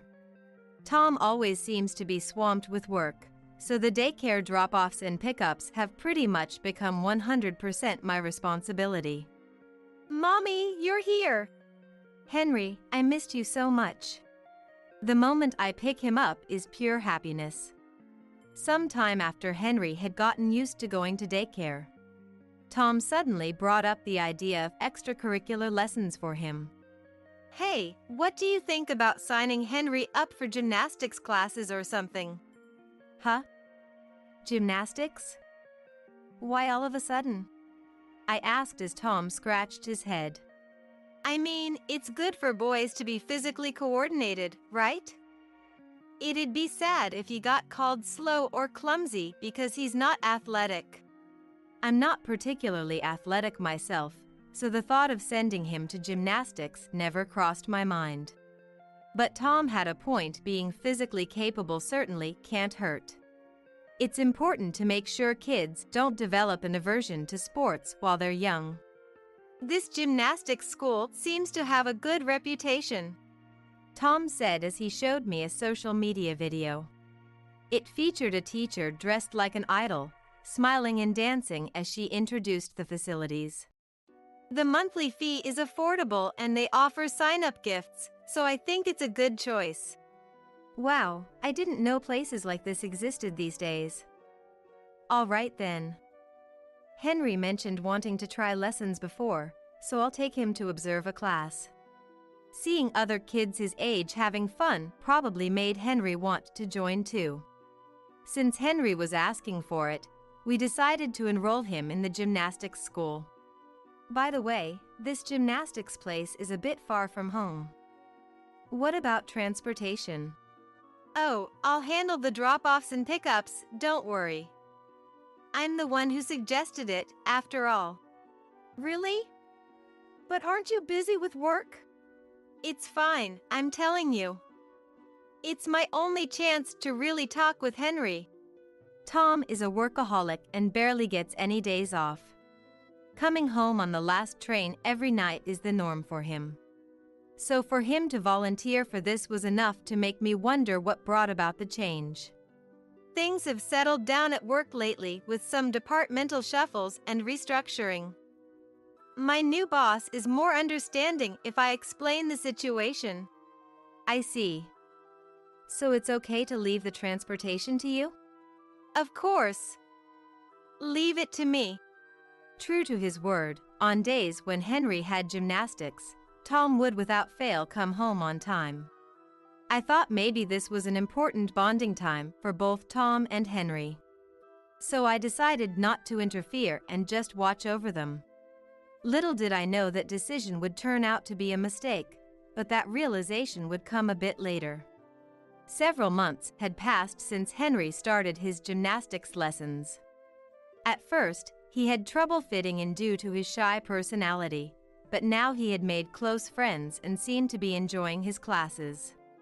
Usually, Tom would handle Henry's drop-offs and pickups, but he said he absolutely couldn't get off work this time, so I had to go instead.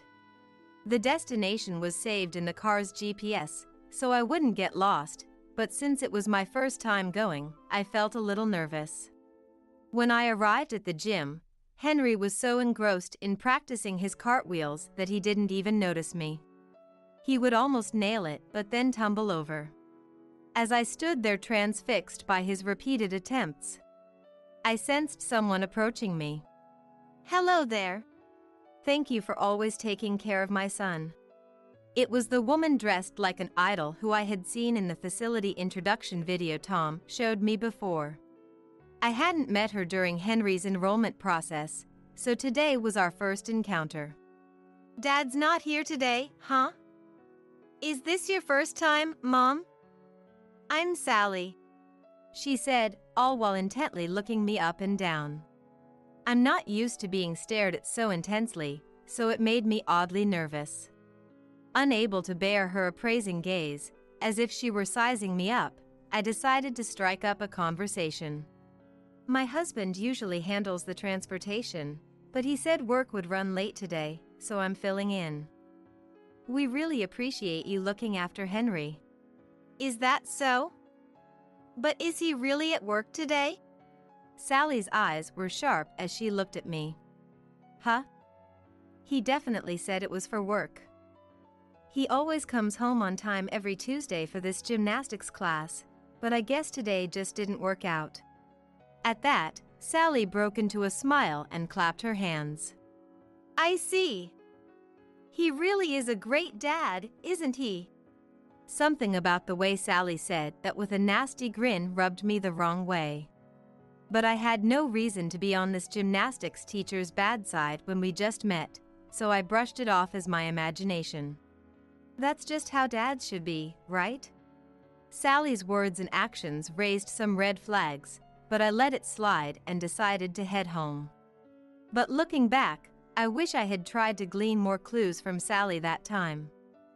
Of course, I had no inkling of the regrets to come. In the end, Tom didn't get home until around 10 p.m. How was Henry's gymnastics today? I went, and I don't think there were any issues. You didn't say anything unnecessary, did you? He could at least express some gratitude, but instead he takes that tone with me. Ignoring my displeasure, Tom abruptly changed the subject. Unnecessary things? Never mind. Oh, by the way, I'll be away on a business trip starting tomorrow, so, yeah. A sudden business trip, huh? Until when? With that, Tom started walking toward the bedroom, irritably loosening his tie. Until when? That depends on how work goes. How would I know? Oh, I see. Tom's made no effort to hide his foul mood lately. Better not to pry, I guess. The first weekend rolled around after Tom left for his business trip. I decided to clean Tom's study. Knowing him, I bet he never cleans it himself, and it's a total mess in there. I brought in a vacuum cleaner, a rag, and a disinfectant spray with the intention of doing some serious cleaning. Bracing myself, I opened the door to the study, and in that instant, I remember feeling that something was off. Tom's study was oddly spotless. The papers were neatly stacked on the right side, the files organized by height, and the cords tidily bundled. Every single thing was clean to a degree I never would have imagined from the Tom I knew. The desk, without a speck of dust, looked like something out of a model room. Honestly, with everything this spotless, there was nothing left for me to do. With that thought, I grabbed my cleaning supplies and was about to leave the room when it suddenly hit me. Had Tom ever kept his study this clean before? He was the type who couldn't care less how messy his space got, utterly indifferent to it all. Henry, on the other hand, had a weak constitution since he was little, and house dust was his worst enemy. Tom never cleaned his study, so whenever he came out of there, it often triggered coughing fits for Henry that wouldn't stop. No matter how many times I warned him or pleaded with him for Henry's sake, Tom never lifted a finger to clean, not even once. Why the hell should I have to clean? If it bugs you that much, you do it, Maria. You've got work documents and stuff in there, right? If I go messing with things and you can't find them later, that's on you. Besides, I want you to clean what you can because the house dust makes Henry's cough nonstop. I'll never forget how irritated Tom sounded when he retorted. What's wrong with him is that he's coughing pathetically even though he's a boy. Must have inherited your weak constitution, Maria. Tom, who had no qualms saying hurtful things just to get out of cleaning. There's no way that same Tom would clean this much without a reason. For him to tidy up to this extent, there had to be some motive behind it. First, I checked his desk and noticed papers sticking out in an odd way. Pulling them out, I found divorce papers, all filled out. Every section that required Tom's input was completed. Had I done something to make him bring up divorce? As I searched for any other potential clues, I spotted something glinting in the crack of his closet. Trepidatiously, I took a look and found an unfamiliar dolphin charm. Huh? What's this charm? There's even half a heart on it. What's the matter? It's nothing. The charm with a glittering blue dolphin and half a heart was attached to a smartphone I'd never seen before. His work phone. But didn't Tom say he was going on a business trip? Would he really forget to bring his work phone on a business trip? My curiosity piqued. I opened the folio-style smartphone case. It looked like a normal case, but the card slot seemed oddly bulky. When I felt it, there was a single photo inside. The photo, seemingly taken at an aquarium, showed Tom and Sally together. In the corner, a child could also be seen. I had a bad feeling about this.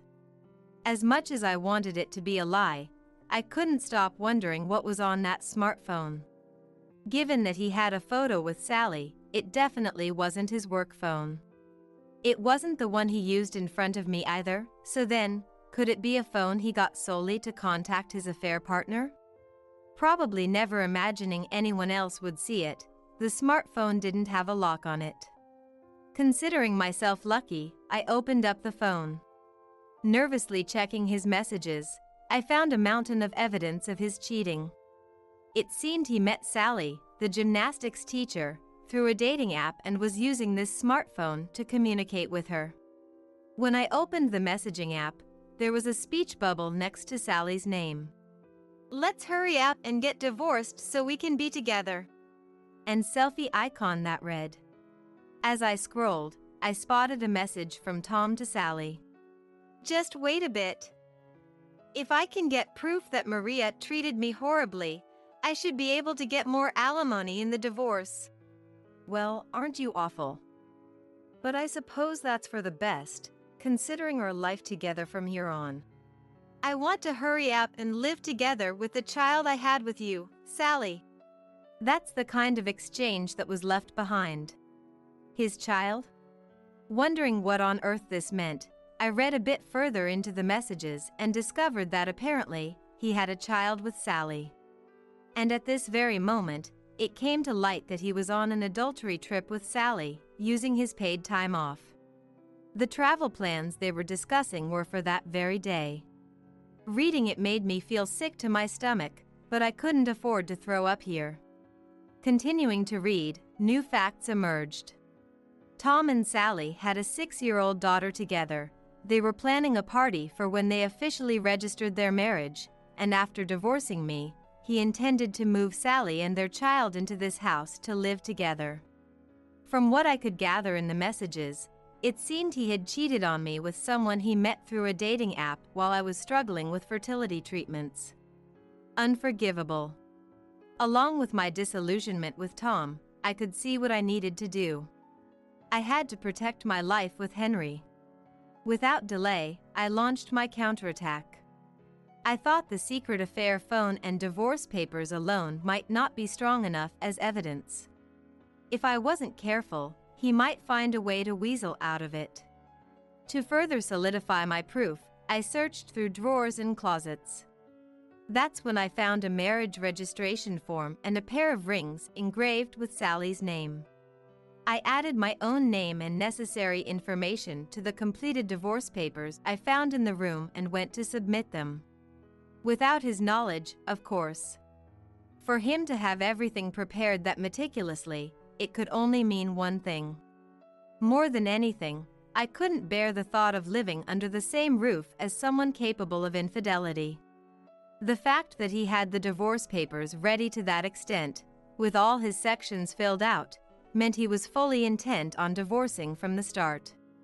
Considering he even had a marriage form with Sally and their rings neatly tucked away in a drawer, I certainly wasn't going to end my revenge with just submitting the divorce papers.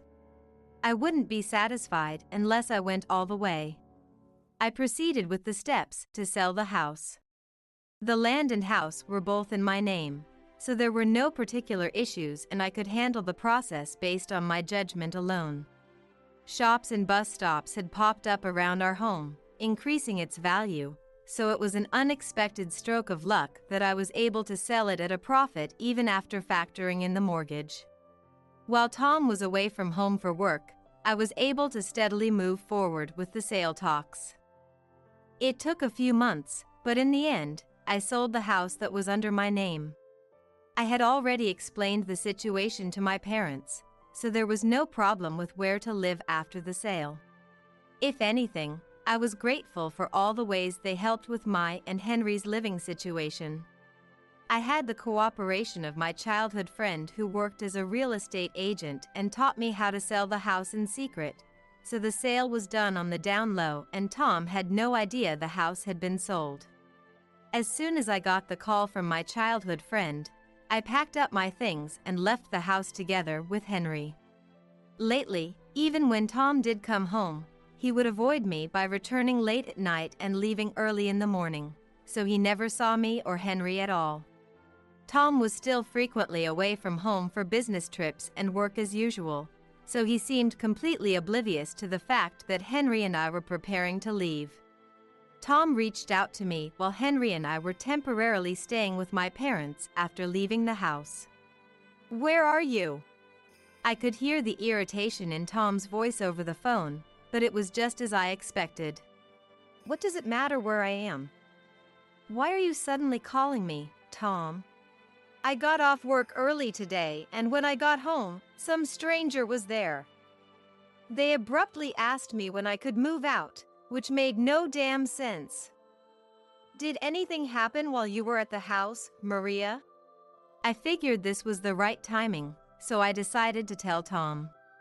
I put the house up for sale while you were gone. I thought it would take longer, but I guess I got lucky. What? What the hell are you saying? You sold my house without my permission. I was appalled by Tom's words. He seemed to be under the impression that it was his house and couldn't contain his anger. You think you can get away with doing whatever you want without asking the man of the house? Man of the house? Who? I couldn't help but retort. Your house. What are you talking about? It's my house. I already know you've been hanging out at your mistress's place every day, Tom. What's that supposed to mean? It's creepy how you've been sneaking around. I could hear him click his tongue on the other end of the line. What proof do you have that I'm cheating? And with no house, where the hell do you expect me to live? I don't need to spell it out for you here. Just don't forget that the land and house were in my name, got it? I don't care where you live, Tom, but hand it over pronto. What the hell do you take me for, Maria? A complete stranger. I submitted the divorce papers, by the way. Go shack up with your mistress, and that should solve everything, right? The one you were fooling around with while I was suffering through treatments. I won't even ask for alimony, so count yourself lucky. Then, unable to contain his glee, Tom started talking over the phone. I couldn't care less about you, Maria. Do whatever you want. I never planned on paying alimony anyway. After hearing Tom's words, I hung up the phone. Not once did he bring up Henry or show even a shred of concern for him. I couldn't forgive Tom for that. Honestly, I had even thought that as long as I could quickly leave Tom behind, driven solely by my own pain, that would be enough. But I realized that was the wrong approach. I had to find a way to hurt Tom, who didn't spare a single thought for Henry and acted like he didn't even exist. Somehow, I wanted to make Tom pay. That's when I got some good news from an acquaintance at the gymnastics school. Apparently, Sally was planning a wedding party and inviting her close friends. It seemed Sally was connected with some of the gymnastics school moms on social media. She had supposedly made posts on there hinting at a party she was planning at a rented-out wedding venue. An acquaintance gave me her account info, so I checked it out right away and saw Sally's posts gushing with happiness. The joy of marrying someone you truly love. From the way she was posting, you could tell her head was filled with bliss. Following her social media posts, I was able to find out the wedding party's location and date, so I decided to crash it that day. On the day of the wedding party, I was at the wedding hall in the neighboring town. Henry and I had been eagerly awaiting this day. I couldn't believe he cheated on me without any regard for our family, and his mistress had to be our son's gymnastics teacher of all people. Let's go. Yeah. Mom, can you tell him directly? Yep. And Henry, you don't need to push yourself, okay? Henry looked at me and smiled. Mom, I thought something might be up since you always seemed down when Dad was around, but don't overdo it yourself, okay? The wedding hall had an open setup, so it had a welcoming vibe like anyone could come in. When I dropped Tom's name, I was immediately led into the venue where they were introducing the bride and groom's profiles. They spun the story of how Sally met Tom while working as a gymnastics instructor in an unfamiliar place as a single mother, finally reaching the goal of marriage. Watching the meticulously crafted profile video made me want to hurl, but I couldn't afford to lose it here. I made my way through the crowd and reached where Sally was. Sally had just finished talking with a friend and was standing alone, so I thought the timing was perfect. I approached from behind and tapped her on the shoulder. The way Sally's face stiffened when she turned around still makes me laugh to this day. Long time no see, Teach. How've you been? I'll never forget the shocked look on Sally's face when she saw me. What? No way. Henry's mom? Why are you here? I should be asking you that. Throwing a wedding party like this. So you're the one Tom's remarrying, huh? For a moment she looked uncomfortable, but quickly replied. We just had a fateful encounter while I was working at the gymnastics school. The only difference is timing, but I was his destined partner, you see. I hear you have a child, Sally. So you and Tom are getting married with kids in tow? It's just like we showed in the profile video. He loves me, child and all, so I decided to marry him. The child was the one I saw in the corner of the photo tucked in that smartphone case.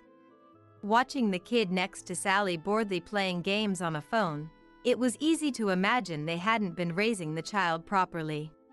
I borrowed the mic from the MC and shouted out right then and there. Everyone, I'm Tom's ex-wife who he just recently divorced. Sally says she's remarrying and bringing a child from her previous husband, but take a look at this. I held up a single sheet of paper. I have the results of a DNA test right here. We had it done, and well, what do you know? The connection was proven. The wedding guests started making a commotion.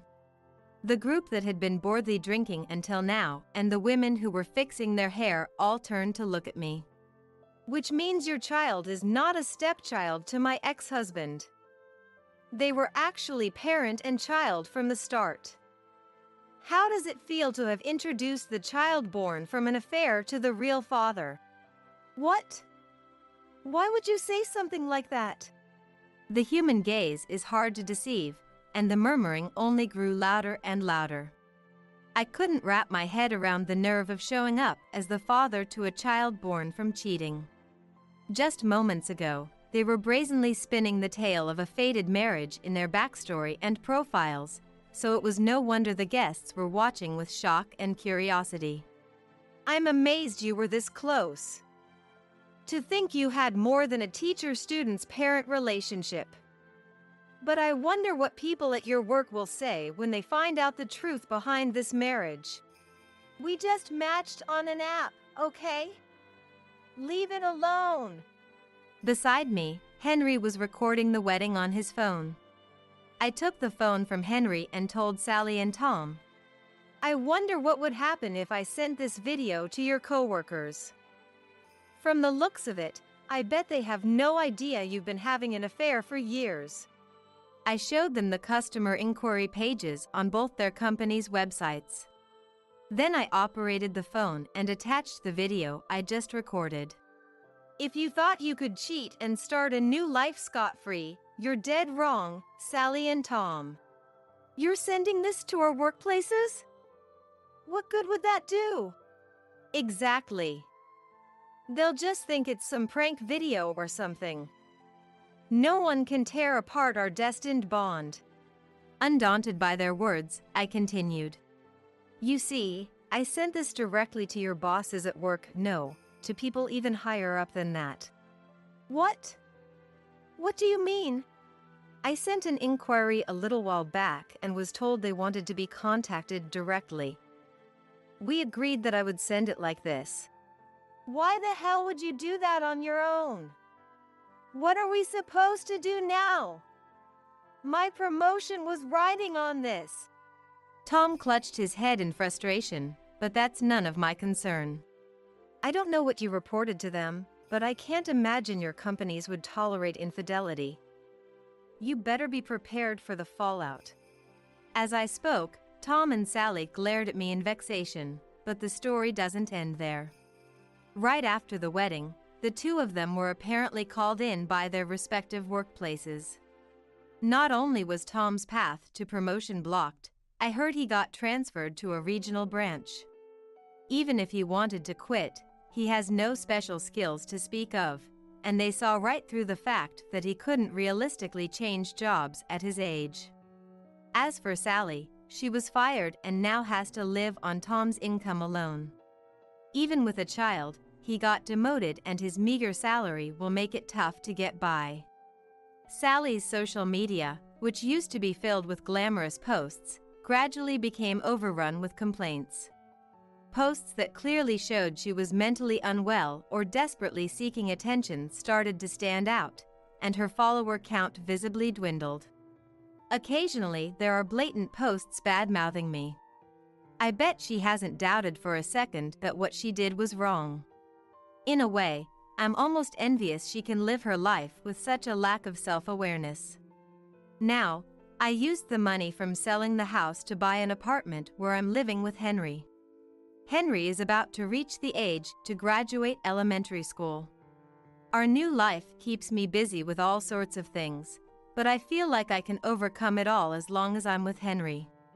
Mom, where should I put this box? Oh, that one goes in the next room. Okay. What should I do with this? Henry showed me a cardboard box filled with Tom's belongings. I was considering throwing it out, but then thought it wasn't right to toss it without permission, so I was stumped about how to dispose of it. As we were sorting through our things, noon rolled around. It's already this late. I'm gonna pop over to the nearby convenience store. What do you want for lunch? I'll pick something up. The new pasta they just released.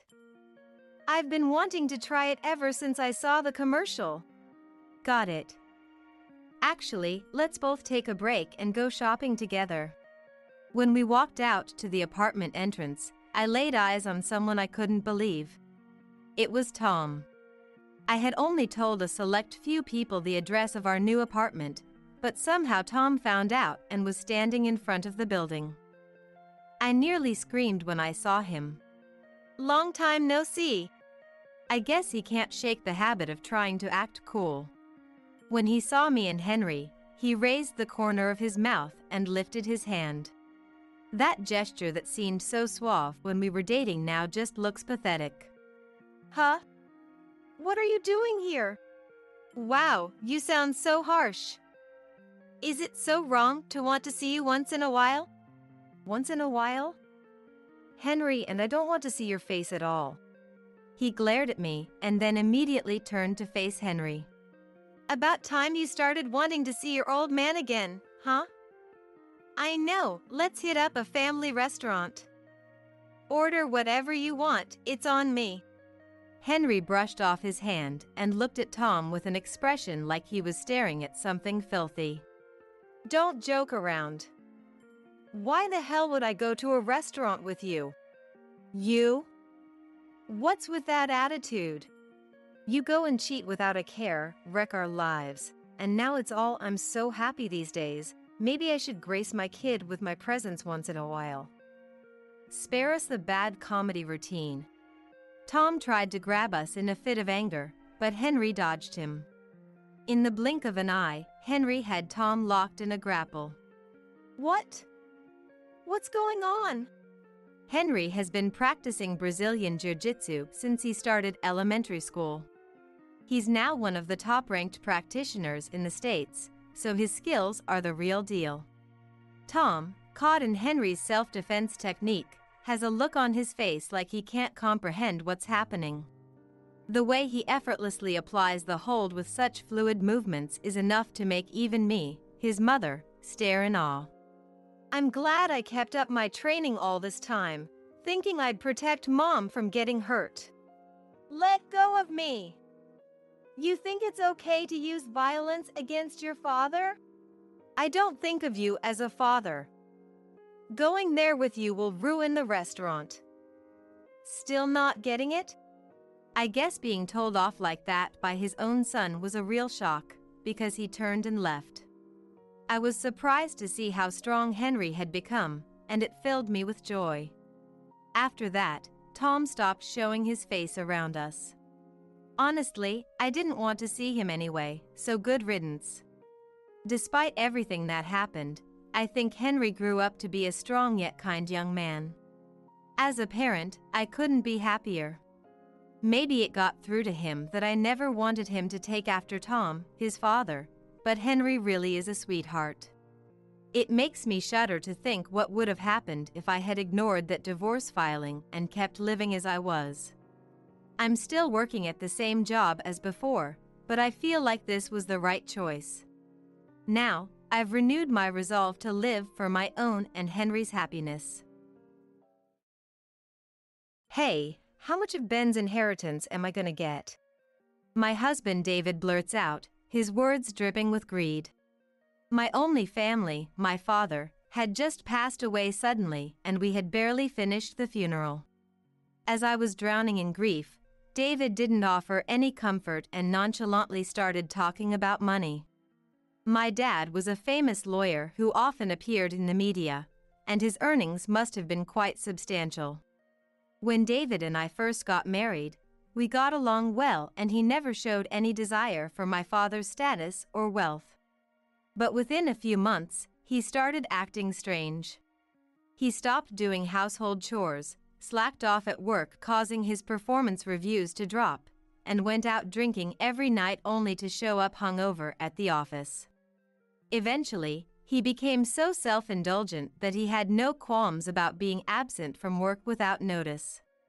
I suppose he had grown complacent, relying on my father's money. And now that my father had passed away, he finally revealed his true colors.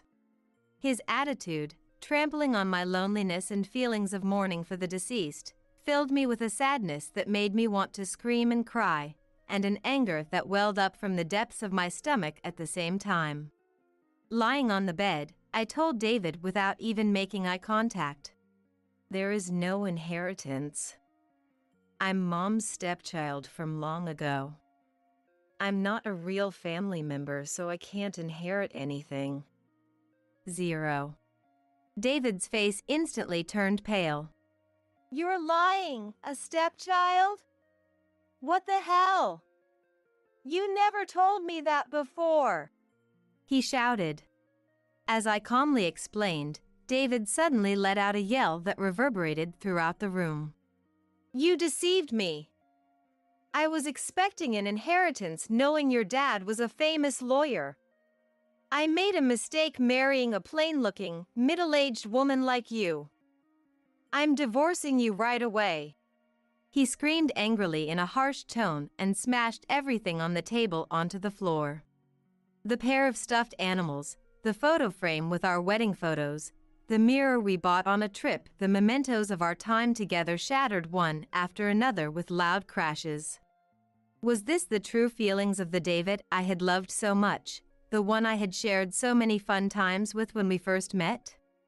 Overwhelmed by a mix of disappointment and disillusionment, I collapsed weakly on the spot.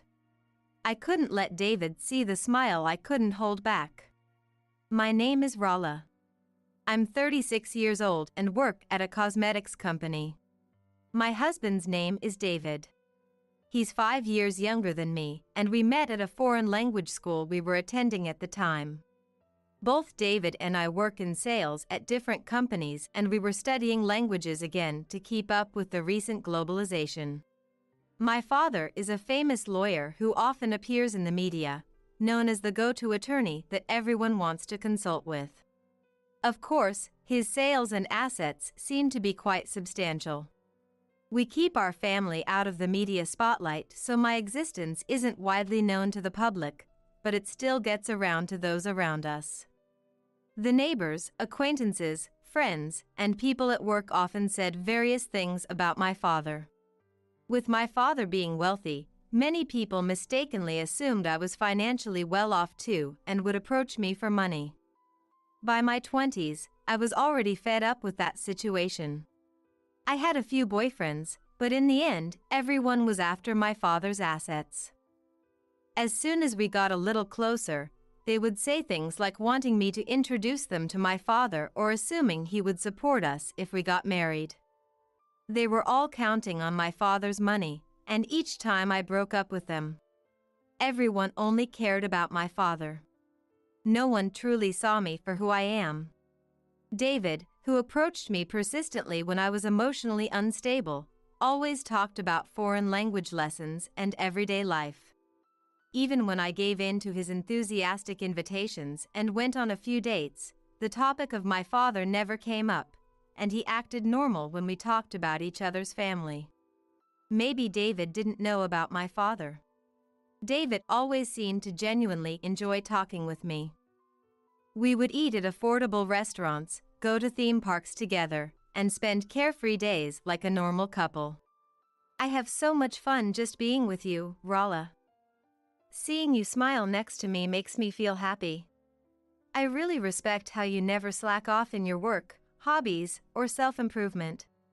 David said to me as we ate delivery pizza together in his room.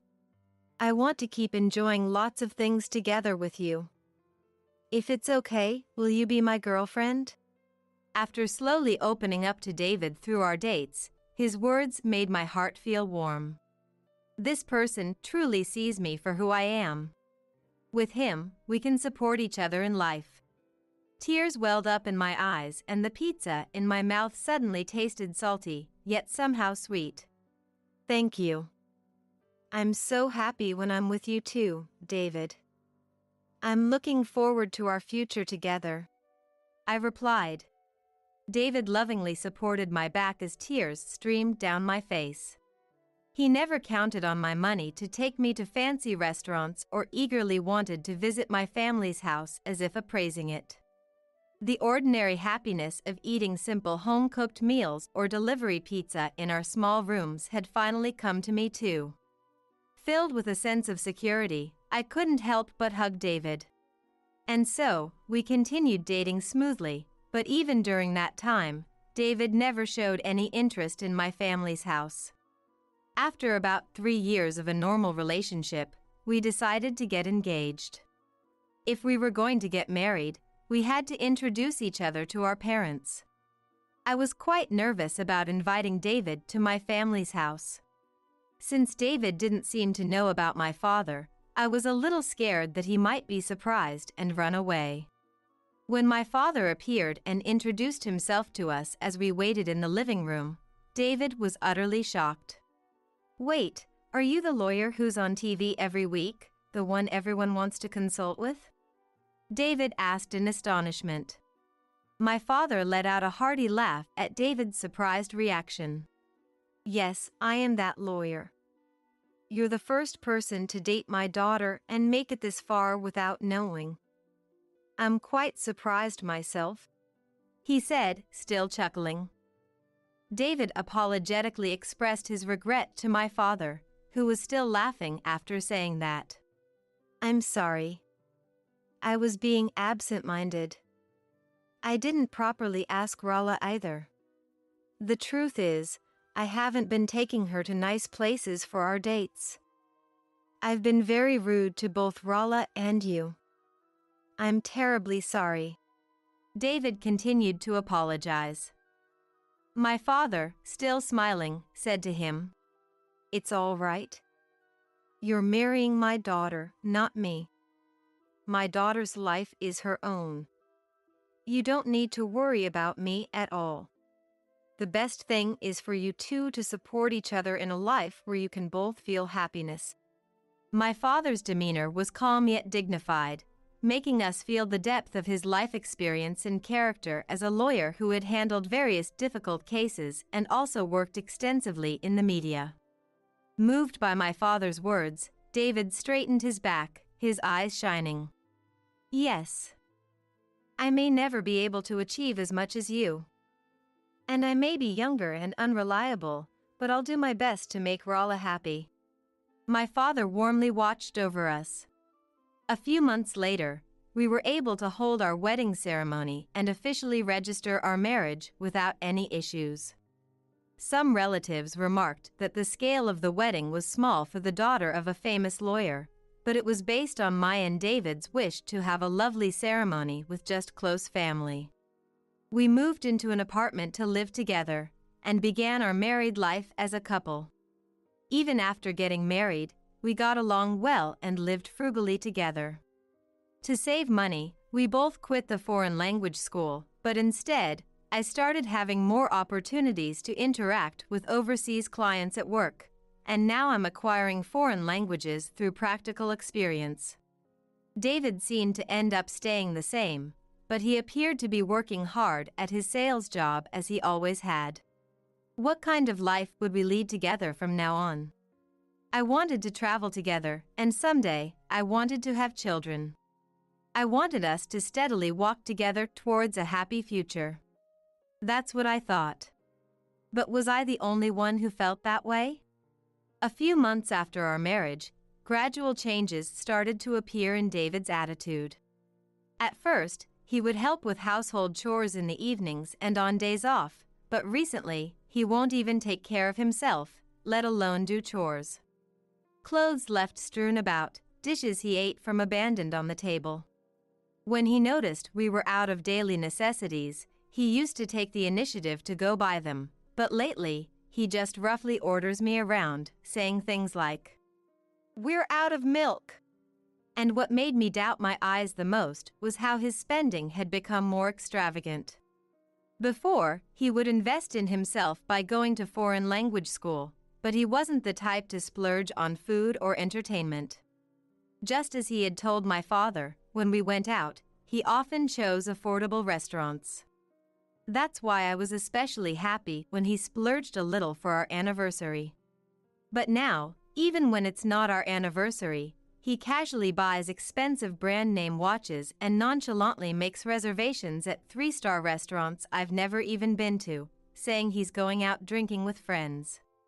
It was so egregious that I asked him, "I understand wanting to splurge, but is our money situation okay?" He brushed me off, saying things like, "I'm married now, so I have to do at least this much to keep up appearances." Even when I cautioned him, "We need to increase our savings for when we have children in the future, so it's problematic if you splurge on your own too much," he responded irresponsibly with, "It'll be fine.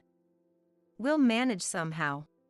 Around the time I was fed up with David's carelessness, the bonus season arrived. There wasn't a big change in my bonus, and if anything, it had gone up a little, perhaps because my daily efforts were recognized. The problem was with David, the numbers on his bonus statement had decreased by a digit. Even David looked a bit dissatisfied about this, and when I asked, "It's been reduced to about 1/3 of last time," he said. I hadn't heard anything about the performance of David's company or industry significantly dropping. It was clear that the assessment was due to issues with David himself. "Come to think of it, you've been going out drinking late into the night a lot recently. There were times when you went to work hungover from drinking too much, and you overslept enough to be late to the office a few times, right? Could it be that those things piled up and affected your work?" I asked, choosing my words a bit carefully. It seemed that David's work ethic had become sloppy since we got married. From his daily attitude, his stance towards work naturally became apparent. I couldn't believe that David, who was constantly playing around and being late, could produce results at his company. "Is that so? It seems like the company is having a tough time too. Won't the numbers go back to what they were before next time?" David spoke as if it was someone else's problem, even though I was so worried. There was no sense at all that he would try to change his lifestyle, and despite his bonus being reduced so much, he didn't seem to have any intention of making up for it. Then one day, less than a few weeks after that incident, David was absent from work without notice. As usual, he had been out drinking late the night before, and must have come home in the middle of the night while I was fast asleep. No matter how many times I tried to wake him up the next morning, he wouldn't get up. "I don't care anymore," I said, leaving him behind as I headed to my own company. But in the end, David never woke up on his own and didn't show up at work after that. Moreover, it seemed he had continued sleeping without even contacting his company. When I came home and saw David still sleeping in the same state as that morning, I couldn't believe my eyes. Don't tell me you seriously skipped work without notice? I couldn't help raising my voice at his behavior, which was far too irresponsible for both a husband and a working adult. I couldn't wake up. The company called, so I took the day off. David muttered. Unbelievable. His workplace had gone out of their way to contact him, worried when he didn't show up at the scheduled time. He inconvenienced his company, didn't do his job, and on top of that, showed no sign of remorse. I felt a sense of despair towards David, who had turned into a good-for-nothing completely different from the man I married. Do you understand what you've done? Your performance reviews are dropping, you're going to work sleep-deprived and hungover every day, and now you're skipping without notice? What are you going to do if you get fired over this? I couldn't help crying out, deeply concerned about David's life and our future together. The next words out of David's mouth left me speechless. Then we can just borrow money from Ben. In that instant, everything went dark before my eyes. Since when did this man start counting on my father's wealth? I wondered in disbelief. He had promised my father that he would find happiness with me while supporting each other. He used to say he was happy just being with me and enjoyed our simple life together. I felt like a fool for believing I could find happiness with David. Now, in the end, David was only with me for the money too. He was no different from all the others in my past. Are human beings creatures who inevitably become blinded by wealth? Then was it a mistake to introduce him to my father before the wedding?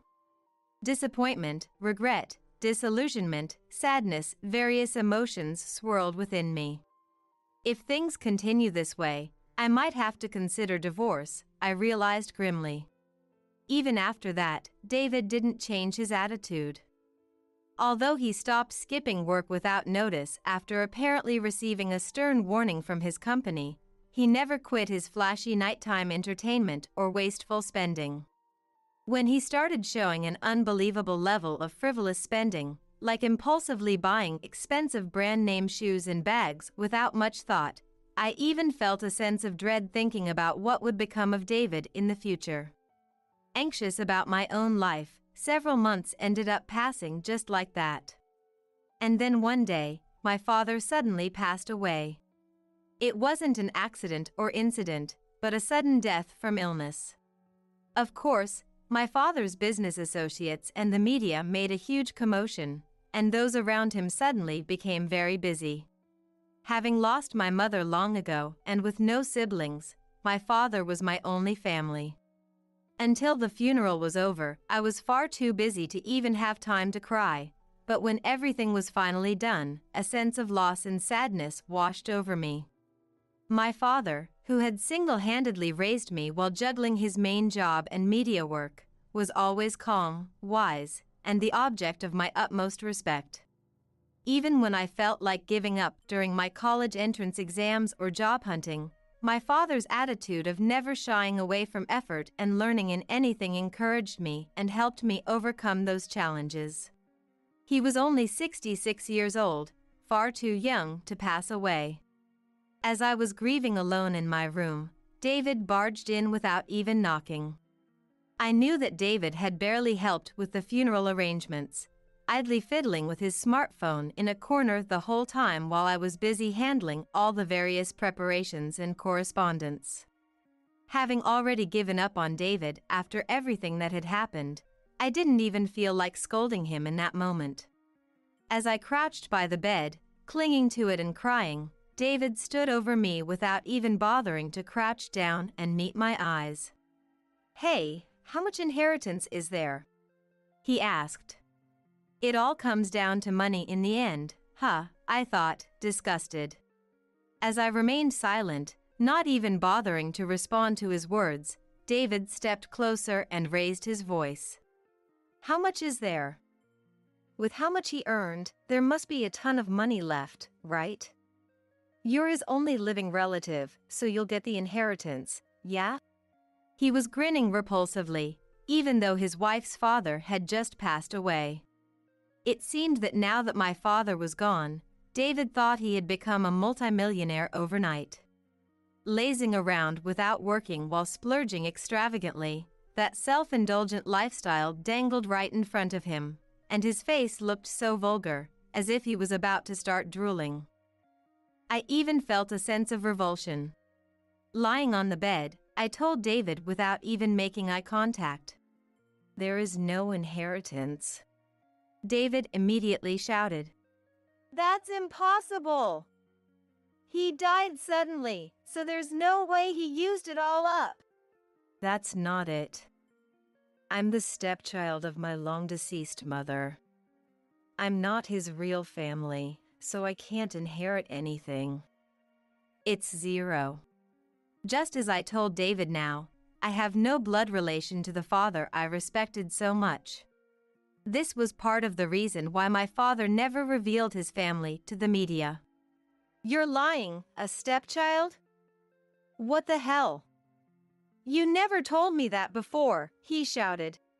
It's true that he raised me until I became an adult and that we cherished each other, and since Mom passed away long ago, I just thought there was no need to specifically mention it. I had nothing more to say to David. Instead of telling him to get out, I sighed. Suddenly, David let out a yell loud enough to echo throughout the room. You deceived me. Why do you think I've been sucking up to Ben all this time? Give me back these past few years. What? For a moment, I thought my heart would stop. What did he just say? Before I could even ask, David flew into a rage and smashed everything on the table onto the floor. The pair of stuffed animals, the photo frame holding our wedding photos, the mirror we bought on a trip, the mementos of our time together shattered one after another with loud crashes. You're an idiot, so you probably thought I was some prince who fell for you purely without knowing about Ben, right? It was all an act. There was someone in the same class as me at the foreign language school who recognized your face right away and secretly told me everything. They said there must be a ton of guys coming after you for Ben's money, so if I pretended not to know and put on a pure love act, you'd fall for it immediately. I couldn't believe it. Unlike school or work, your identity isn't revealed at hobby classes, so I had let my guard down. Since no one had ever mentioned anything about me in the foreign language class, I truly believed that David had come to like me without knowing about my father. David had just accused me of deceiving him, but I was the one who had been deceived. David clicked his tongue loudly. What are you gonna do about this? You've ruined my whole life plan.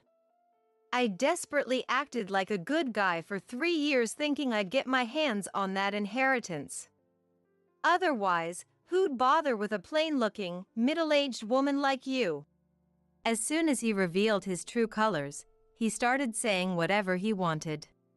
My disappointment had already reached its limit, and I didn't have the energy to strongly argue back. I just felt my heart grow cold. I was planning to divorce you as soon as the inheritance came through without a hitch. I've been seeing someone for about a year now, so I was gonna marry her and build a nice house with that money to let her live in luxury. After exposing his lies to me, he even confessed to cheating. I couldn't help but react to this. I raised my face, widened my eyes, and stared intently at David. What did you just say? A year ago?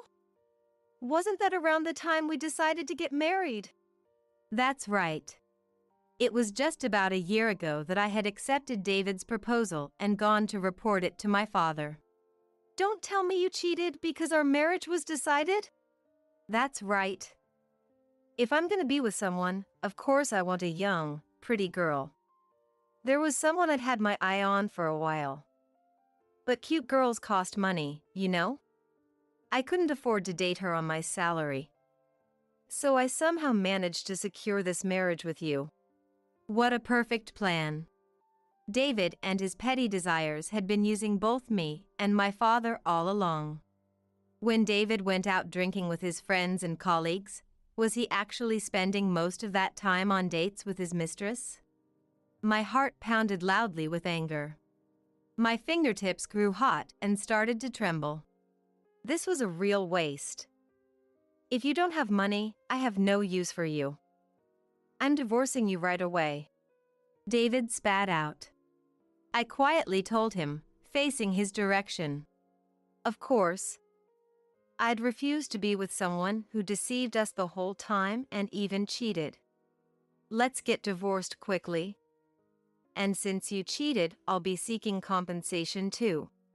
Perhaps triggered by the mention of monetary compensation, David, who had seemed to calm down after saying his piece, began to fly into a rage again. Compensation? I should be the one getting that from you. I'm the one who was deceived this whole time. And do you even have any proof of cheating to show a lawyer? Photos? Recordings? You don't have anything, do you? David taunted. Even as I felt my anger about to explode from his provocation, I tried my best to speak calmly. You're right. It would be difficult to get compensation without evidence.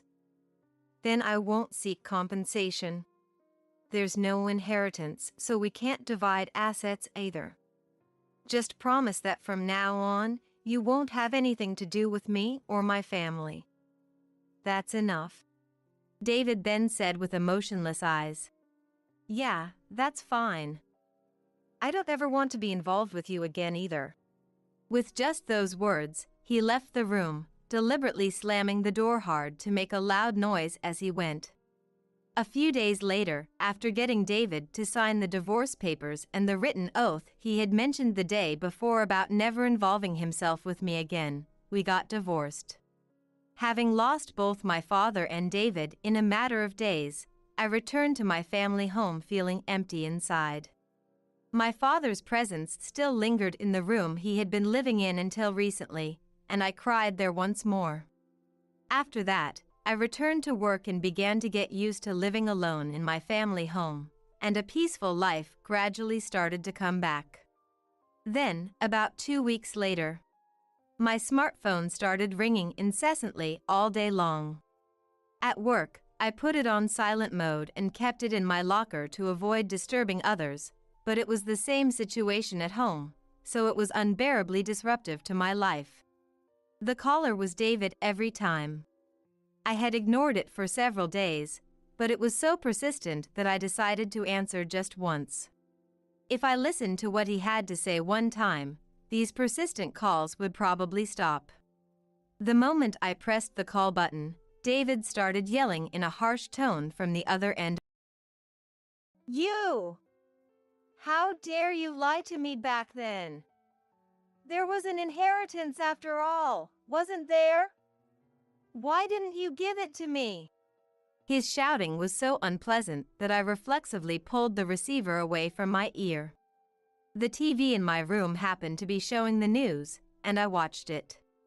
It was a story about how the recently deceased father's relatives had donated his sizable estate entirely to nonprofit organizations.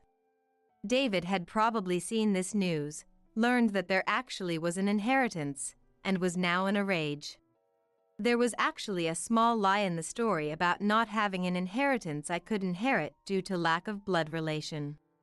It was true that I was my mother's child from a previous marriage and had no blood relation to my father, but when my parents remarried, I was still in elementary school and they had legally adopted me. And my father, a popular lawyer, had prepared a will just in case something happened, which stated that I would inherit his entire estate. Of course, since a lawyer had drawn it up, it was legally airtight. When my father passed away, David was already living a lazy life of wastefulness. So I had kept quiet, thinking that if I revealed the existence of the inheritance, he would spend it all without working. And what the hell is up with that amount? $2 million? With that money, you'd never have to worry about living expenses again. Why did you keep quiet about it? You idiot! Since David and I were already divorced and he was now a stranger, there was no way for him to get his hands on my family's money. David seemed to have his blood boiling from the shock and frustration of losing his chance to get his hands on a large sum of money. That's exactly what I'm talking about. I don't want to give even a single cent to someone who obsesses over other people's money despite not even working hard himself, I said firmly. David let out a pathetic sound from the other end of the line. Did you really donate it all? Didn't you keep even a little for yourself? I was actually impressed by how bad he was at giving up as I answered. I really donated the entire amount, not even a cent left. Dad's money is no longer in our possession. Then I heard a blatant tongue click from the other end of the receiver. You really are an idiot. Why the hell would you donate it? If you had kept it for yourself, you could have had a good life. I made the right call divorcing a stupid woman like you.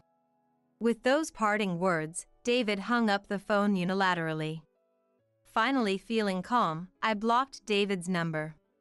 After that, David apparently went out drinking every day, shocked that the inheritance he was counting on from his ex-wife's father was completely gone.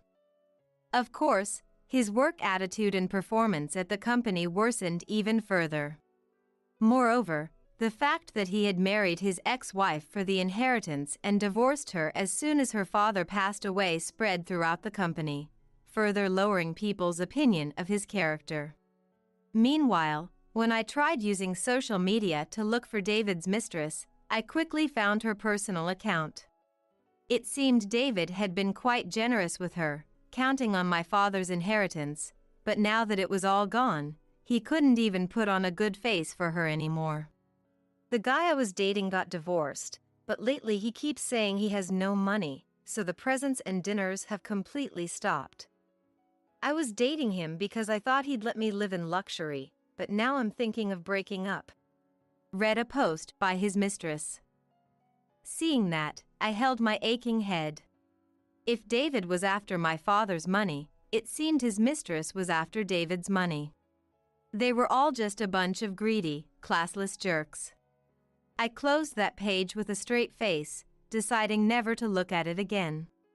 About 3 weeks after my last phone call with David, an unexpected visitor came to my company one day. An employee in charge of the reception called for me with a troubled look, so I followed them to the hallway where David was waiting, looking much more haggard than before. "What are you thinking, coming to my workplace?" I asked.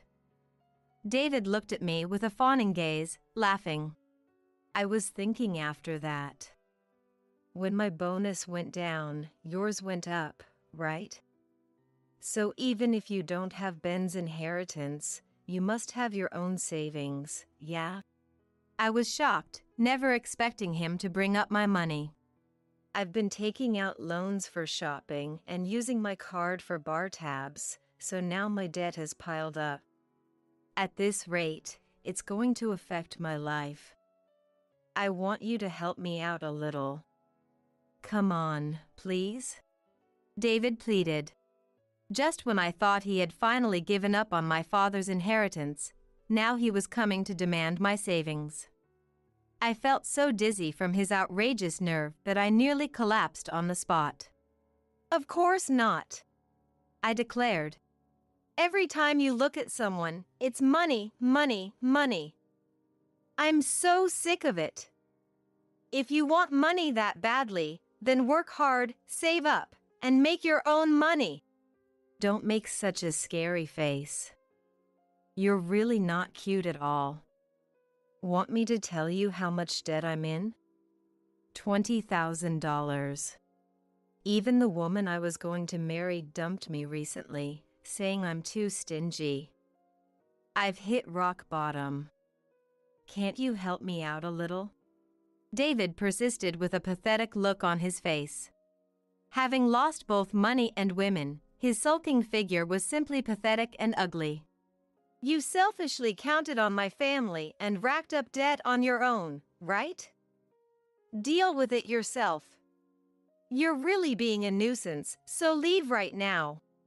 Hearing our raised voices, employees and security guards started gathering around us. Of course, the employees close to me knew about my father and had been invited to the wedding, so they recognized David's face. My boss, who had rushed over, had the security guards escort David out, resolving the situation peacefully for the moment. Afterwards, he talked with me at length and said he would make sure David couldn't get into the company again in the future. Then my boss got angry at David, saying, I can't stand seeing someone who works so humbly and diligently suffering because of a nasty ex-husband. While sympathizing with me, he even praised my sincere and competent work ethic and told me he would give me a good assessment next time. After that, David's lifestyle completely fell apart. He started being late and skipping work without notice repeatedly until he was finally fired from his company. Of course, David had no savings, so he quickly became unable to pay rent and living expenses. He was kicked out of his home and apparently ended up on the streets. Drinking too much, his health deteriorated and his appearance worsened. Of course, it was impossible for David to find another job as a full-time employee. He's somehow working a live-in part-time job and slowly paying off his debts with his meager wages. For years, he deceived one woman and flew into a rage when things didn't go his way. He couldn't manage himself properly at all, going with the easy flow and continuing to indulge himself. Such a self-centered and immature man is now being forced to endure a constricted lifestyle. Actually, there was still something I was hiding from David. The apartment that belonged to my father, where I'm living now, is in a prime location in the city and has considerable asset value. After living here for a while, I'm considering either finding a new home or selling this apartment if I ever find a new partner. And it's not a lie that I donated the inheritance, but it wasn't the entire amount as I told David. The will stated that I could use it as I liked, but that I should use a little for myself. My father seemed to have seen through the fact that I, who had long been interested in activities to save children around the world, would donate to organizations. I won't betray my precious father. That's why I decided to keep a little for myself, as per my father's will. $500,000, which is 1/4 of the inheritance, is in my account now. Of course, I won't use it for brand name goods to show off or for valueless entertainment. I want to use it carefully for my own future.